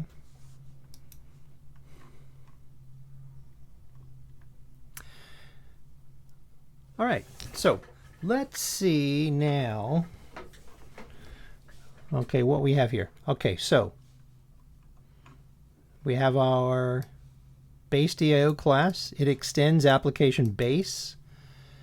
We have a private database. Okay, so that will be our internal field that we're going to use.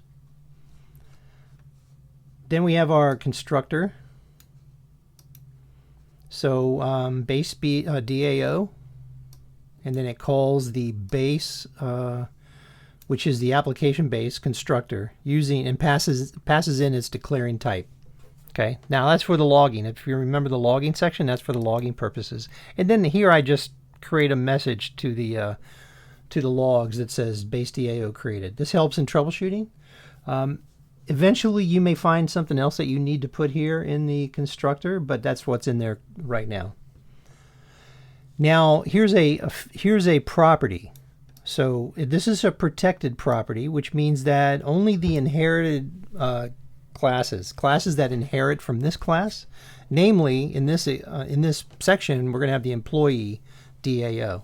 So the employee DAO will inherit this protected database property, and that's where this comes from. So the database is the type, database is the name of the property. Okay, and we have our get function here. There's no set, so it's just a read-only property. So what we do is we check and say, hey, if this database field, okay, if that backing field is null, then we're going to try to instantiate our database provider factory and create the database using our configuration file and the employee training database. If that throws an exception, it will catch the exception and we'll log it. Okay, and then your application is just not going to work, right? Because there's no connection to the database. If everything is fine, oh, well, notice here too in the try catch block, the try is here. This is your protected area, right? If there's an exception, we catch the most specific exception first. So the first thing that we're looking for specifically is configuration exception. If there's any other type of exception that happens, we'll catch that and log it as well. If everything runs fine, we will return the database. Okay. So this is essentially like a singleton, right? So we have, we're going to check if this field is null. If it's null, then we go through this kabuki dance. If it's not null, we just return it. Okay. Now, for the close reader, this is also protected. It's just, it takes an iData reader object, and if the reader is not equal to null, it tries to close it. Otherwise, it throws an exception. Okay. And those are the only two methods that are currently in the DAO object or class. Now let's save that file. Now right-click on DAO and add another class. This will be the employee DAO.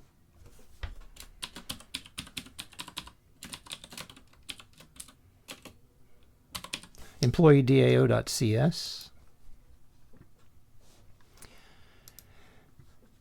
And I will just copy everything in there and step through things line by line.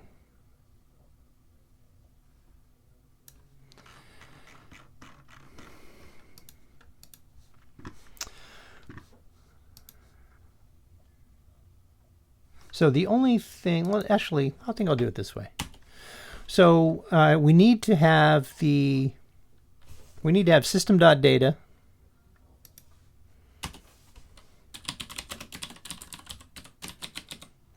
and system.data.common.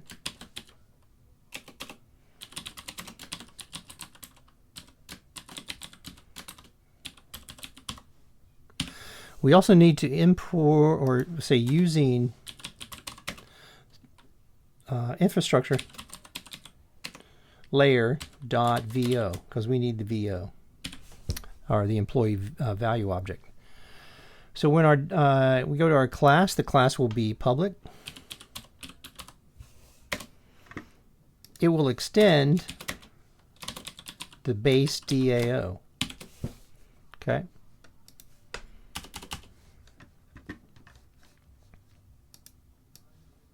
Now the first thing I do is usually I'll put a debug value here just in case I need it. And I'm going to create two string constants in order to help me build my SQL queries. Okay, so the first one is called select all columns. So if we go looking in our database, we'll find that we have employee ID, first name, middle name, last name. There's a couple other ones in there too. Like, for example, there is picture by, there's picture, right? I'm not using everything. There's also, I think, username, user hash, or something like that, right? We don't have to select all the fields, right? So what I don't like to do, and what you need to kind of get into the habit of doing, and yes, you're going to say, well, boy, this is a pain in the butt, but it sure makes your life easy, is you never want to do select star, right? You want to specifically name the fields that you want in the order that you want these fields to come back, okay? Because whenever we have a reader that we're going to be using called an iData reader to get the results of the query, that will be the first. You think of these things as elements of an array. So that will be the first element, which is 0. First name will be the second element, which is 1, right? And middle name will be 2, or the third element, right? 2. Just like an array in C#, the first element is 0, the last element is length minus 1, right? So we will be able to get these by position, and we'll see where that comes in. So this is a constant, private, const, string, and then for aesthetic purposes, my constants are all uppercase with underscores between the words. So select all columns. Now the next constant for my SQL strings are select all employees. So select all columns from table underscore employee. Notice there's no where clause on this one. So this is just give me the columns, right, from table employee. Now once I have these strings, then I can proceed. Okay, so I'm going to create a property. I'm sorry, a method.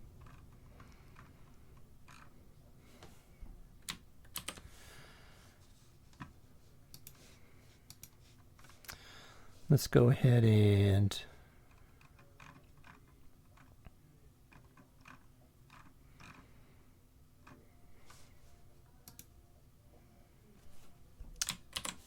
put this right here.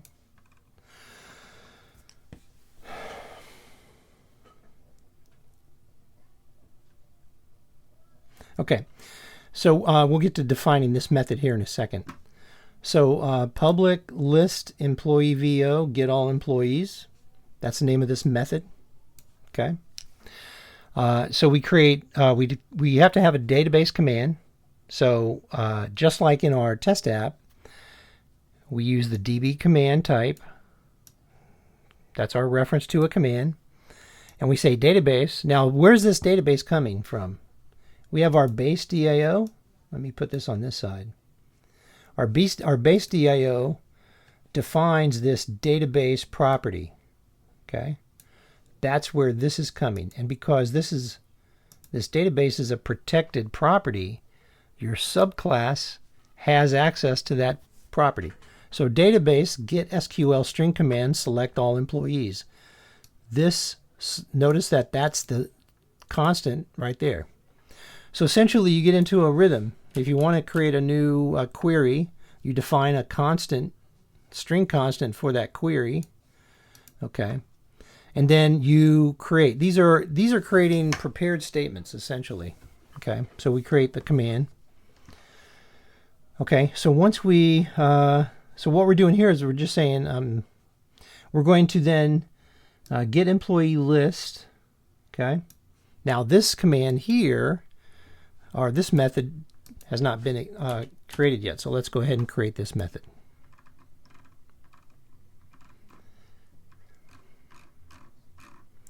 Okay. So get employee list.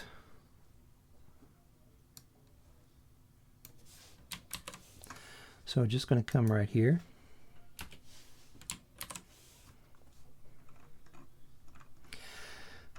So notice too that this get all employees method returns a list, which is a generic class type, right? A generic container. of employee VO. So that's your type that this list is going to contain. It's going to contain a list of these types of objects. And your employee VO is in the infrastructure layer, right? We defined that in an earlier section of this video. So there's your employee VO. Okay.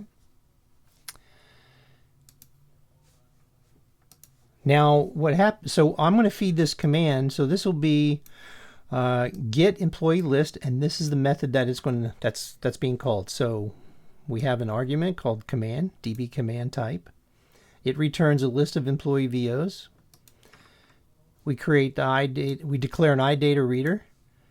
We create a list of employee VOs. Now there'll be nothing in this list, but it'll just be a list object, right? Employee list. And then we just do try reader equals database execute reader. So we saw that also too in our test app. So database execute reader. And then while reader read, employee VO equals this fill in employee. Now there's another method that has to be defined, fill in employee.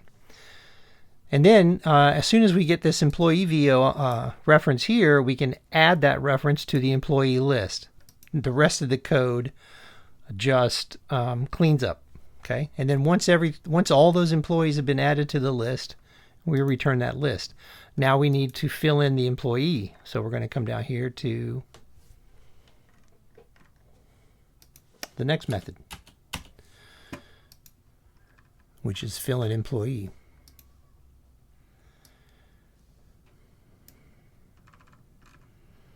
Okay. Let's copy this.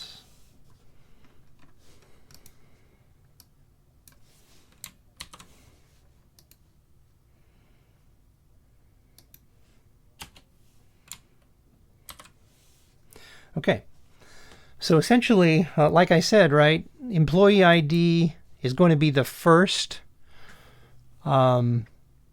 field returned, right, from that database query. So let's go once again up to our select all columns. Okay, select all columns. When we do a query on an employee, we're going to pull back employee ID, first name, middle name, last name, birthday, hire date, is active, username. So that's 0, 1, 2, 3, 4, 5, 6, 7. Okay. 0, employee ID. So reader.getString. So these readers, right, I'm passing in the reader to this method called fill in employee VO. We're going to create first, this method creates an employee VO. And then it uses the reader dot get int32. So whatever the type is of your database field, okay, if your database field is a string, you'd say get string. If it's an integer, you say get int32. So you have to match these get methods of the reader to the type of the database that you have. Okay, so get32, get string, first name's a string, middle name's a string, last name's a string, birthday's a date. Hire date's a date, so get date time, is active is a boolean, and username is get string. So let's go back up here, make sure we got all those fields accounted for, and yes we do. Is active, hire date, birth date. Okay. Now there should be one more method, and we're missing the constructor. Let's go up here and find the constructor.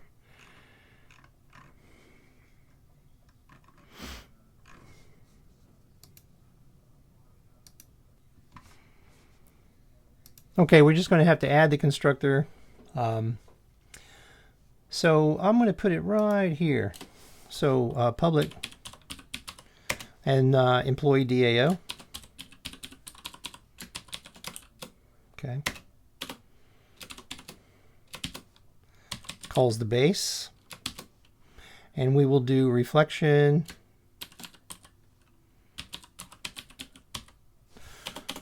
Let's do this.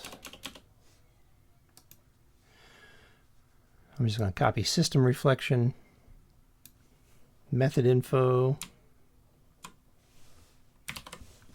come back here since it was already there. Okay. and then open brace, closing brace. So base DAO, make sure I got everything here. So base DAO. Oh, so base DAO should take this as well, right? So I have to do type, declaring type. And actually here, I'm going to pass up just declaring type. So there's my change. Okay. So notice the change to the base DAO. I had to say you're going to get a type from your derived class object, and you're going to pass that type up to application base. And then from employee DAO, our constructor here will then pass in, you will actually say, well, here's my type. System reflection, method info, get current method, declaring type. And we can also put a system, we'll do console. Actually, no, we're not going to do console, right? We got logging. So we're going to say log info, and I'll say employee DAO created.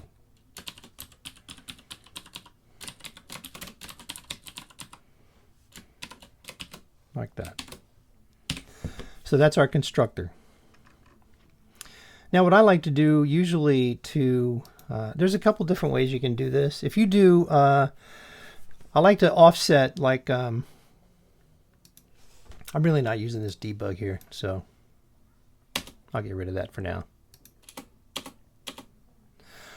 Okay.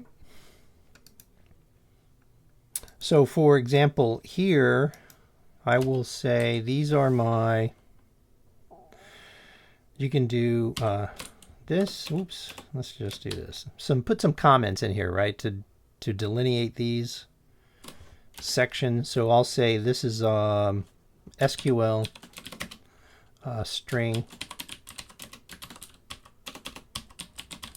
constants. They're not SQL per se, they're string constants, but they're formulating SQL strings. So that just kind of says, that's what this section's all about here. And then we come down to the constructor. We can handle this a couple different ways. We can say, use 3 slashes. Okay. And we can just say constructor. These are like special Visual Studio comments that you can use to generate documentation. And it'll say, so here, notice it automatically here puts a returns in. So get all employees.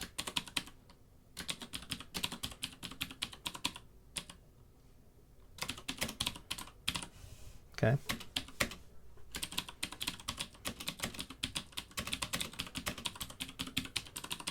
So now this would return, if I'm using select all employees, right, that will return all these fields for all the employees, whether or not they're active or inactive. If you wanted to have another string that said list all active employees, you would say select all columns from table employees where is active equals true, right? So I'm not going to do a basic SQL, but in the next video, when I can actually devote more time to just fleshing out the DAO. I'll get into that kind of stuff. But right now, I just want to do a get all employees and get this thing working and show you how it works. Okay. So actually, that's all I need for the DAO stuff.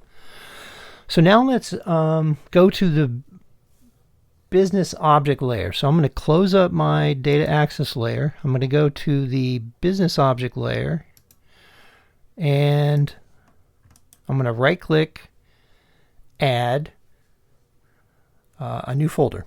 So new folder, and I'm going to call this BO for business object. I'll close employee DAO, base DAO.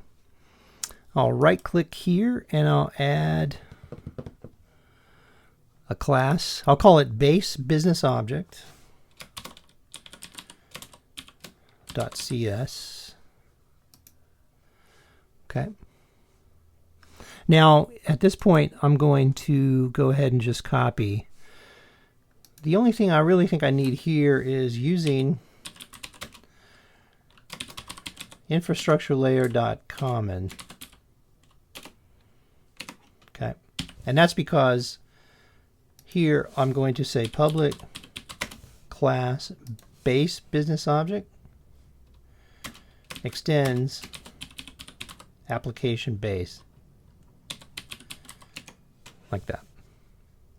Now for the constructor, we'll do public base BO type, declaring type, base. So we're passing that declaring type on up to the application base, open brace. And then here I can say, right, log info,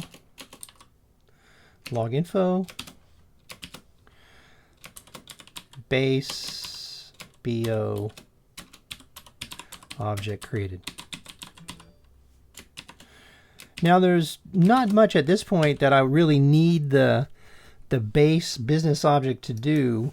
But, you know, when you get into more business object programming, certainly there'll be something that needs to go up in here, right? So, and there's no harm in creating the base BO. Next, we're going to right-click on the BO again, and we're going to create an employee BO. So, add another class, and we'll call this one employee bo.cs, employee business object. Okie dokie. So now we're going to, what we need to do here is, certainly because we're going to be using the employee DAO, we have to say using data access layer dot DAO. Okay. And we're going to need to have access to the infrastructure layer .vo. All right. Let's go back to base BO. Yep, we're good to go there. So public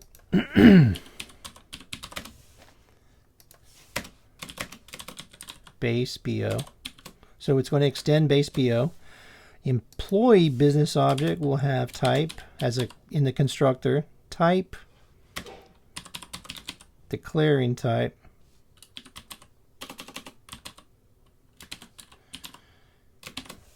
and then just pass that declaring type parameter. I'm sorry, I'm going to say base. Oops. You know what? I'm sorry. I'm getting so ahead of myself. This is the class declaration.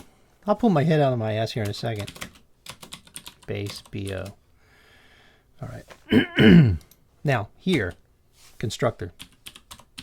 Public. Employee BO. Type. Declaring type.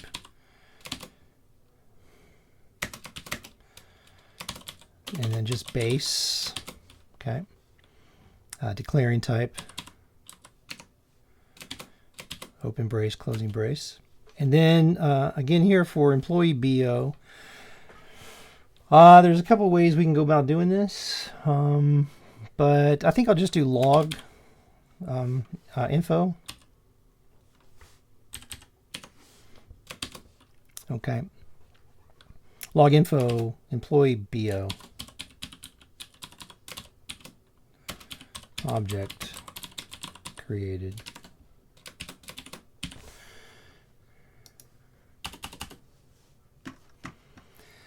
And then the only method I need here for this section of the video is public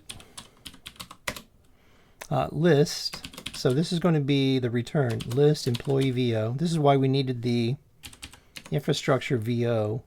Using infrastructure layer VO was because I needed access to this employee VO.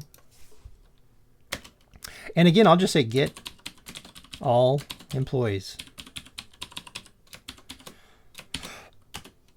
And I also need, right, data access layer DAO, right? So I've got that up there. So employee DAO equals new employee DAO. Okay.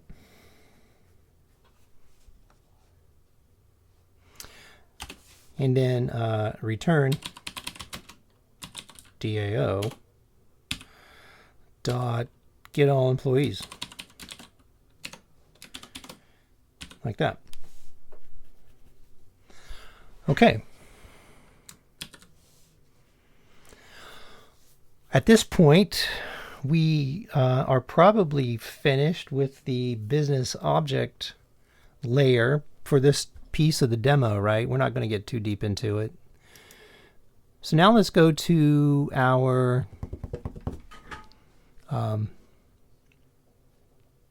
presentation layer. Open up program.cs.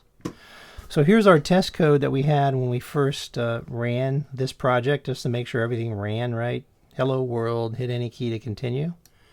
So we're going to replace this stuff here.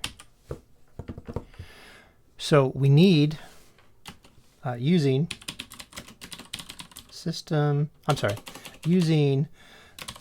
business object layer dot BO.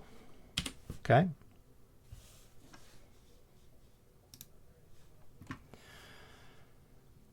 And so we have our main method, and all we're going to do here is we will say we're going to create an instance of employee BO.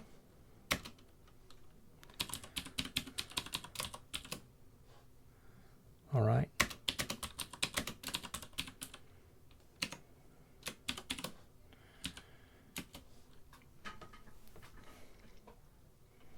And then what we want to do is we want to create for each, let's see. So we have this employee BO. Now we can go get, or we can call the get all employees. And so essentially what we want to do is we want to step through each of the values in the list. So we can say for each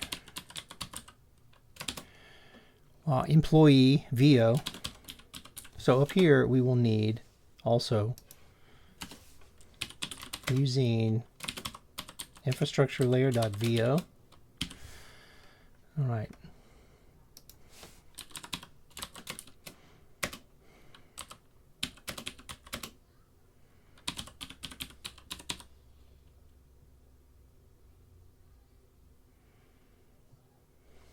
Employee BO dot get all employees. So that returns a list, and a list is an iterator.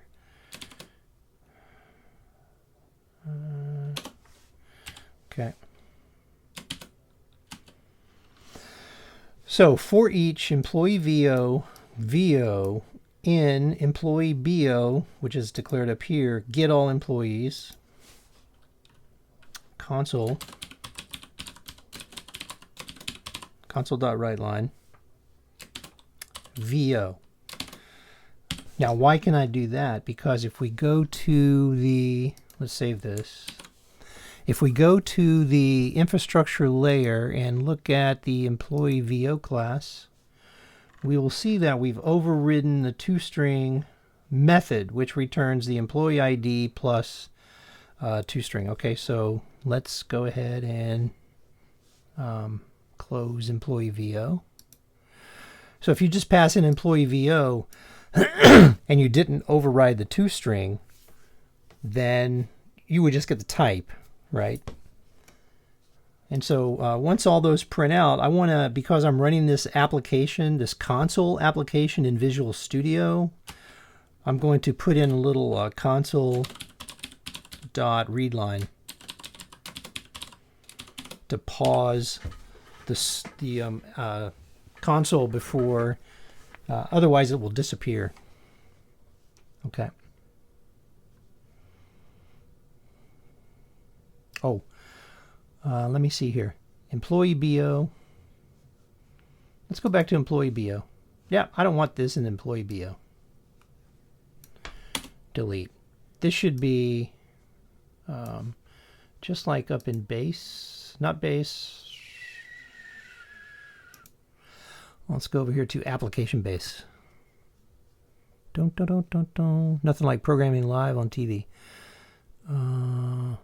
Common. Application base.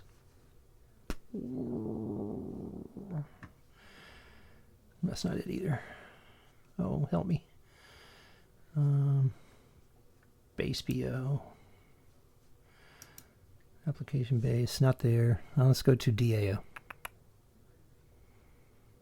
Oh, where am I at? Business object, data access, here we go.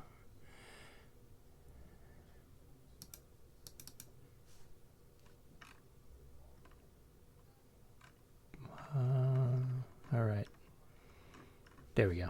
I want this string right here. Okay, Command C. So base BAO, employee BAO. So the employee is what I want. So pass up from here. That's the way it should be.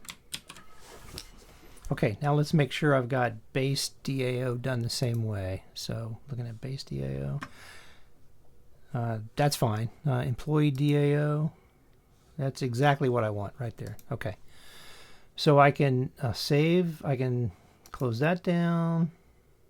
Application base close, base business object, employee business object close. Program.cs, everything is, there's no red. Save it. Now, last thing we want to check is in the presentation layer, we want to open up the app config. So, so here's what I'm talking about.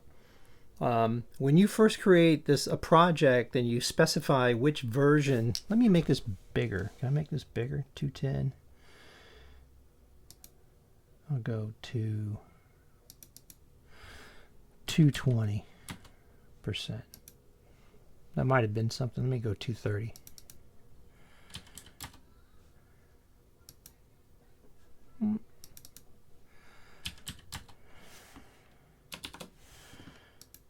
Well, doesn't seem to be cooperating. Okay. So anyway, I like to make it bigger, but anyway, that's okay. So what we can do is we can go to our app config that we used in the test, okay, and just pull that stuff in. So this is what I'm talking about, you know, where it puts startup in here, right? So we can just make some space in this configuration file and copy in the config sections all the way and the connection strings. So we already have that config file tested. You copy that stuff in here like that.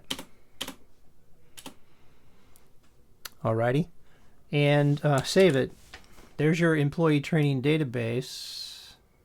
Now, when we run this thing, when we compile it, you know, things might work, things might not. We'll have to see. So, okay, if you think you're ready, close that. There's the program.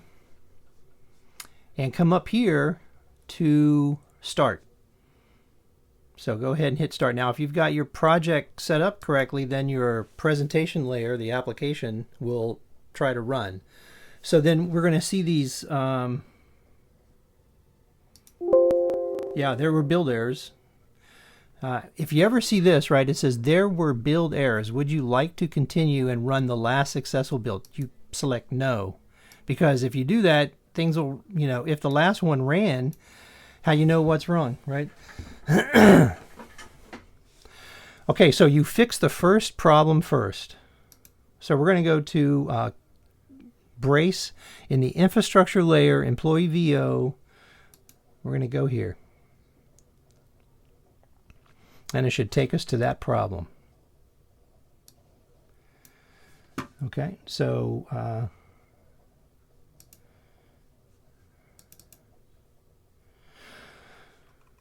all right, so let's see what might be the problem. So namespace, class.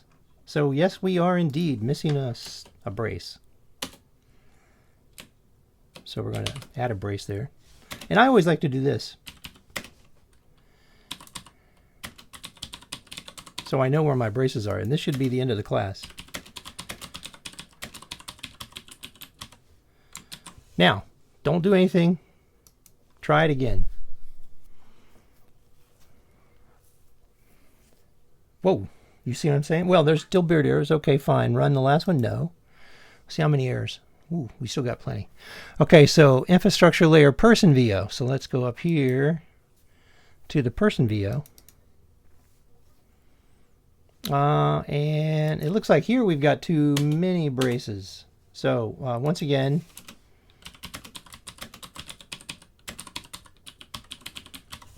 this is actually a good exercise, right?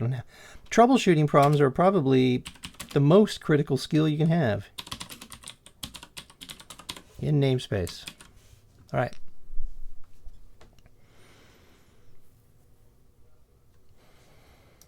Start.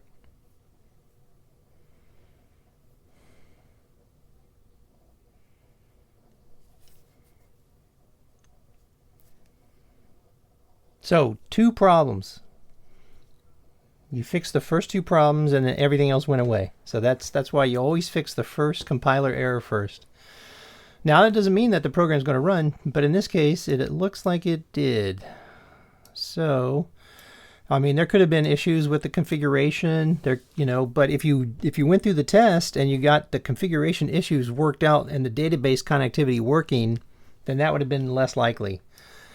So let me go ahead and make this font bigger. Let me go to 20. This is going to get bigger. Let me make it a little bit bigger. Okay. And make it just a little bit bigger. So I'll go 20. I'll go 36. All right. So here's our console. And so that's the output that you're expecting. Okay. It just listed all the employees in the database and called the toString methods on them. So once again, if we run this again, we could just stop it, start it, and again it'll run. Okay, so this is this rather long video, broken up into many different sections, has been to prepare us to go deeper into this coding these DAOs.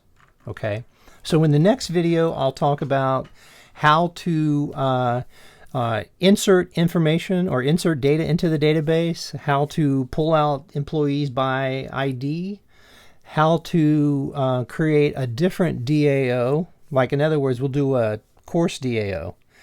And that way, if we can see some cross-reference table usage, okay, that kind of stuff. And that's it for this video. This has been a bit of a trip, right? So we got our DAO working. We did a swath through the architecture horizontally. So we did implemented a short little employee BO, and in there, in the application, our program, we actually used the employee BAO to get all employees. And essentially the employee BO, right, as you saw, is kind of a pass-through at this point.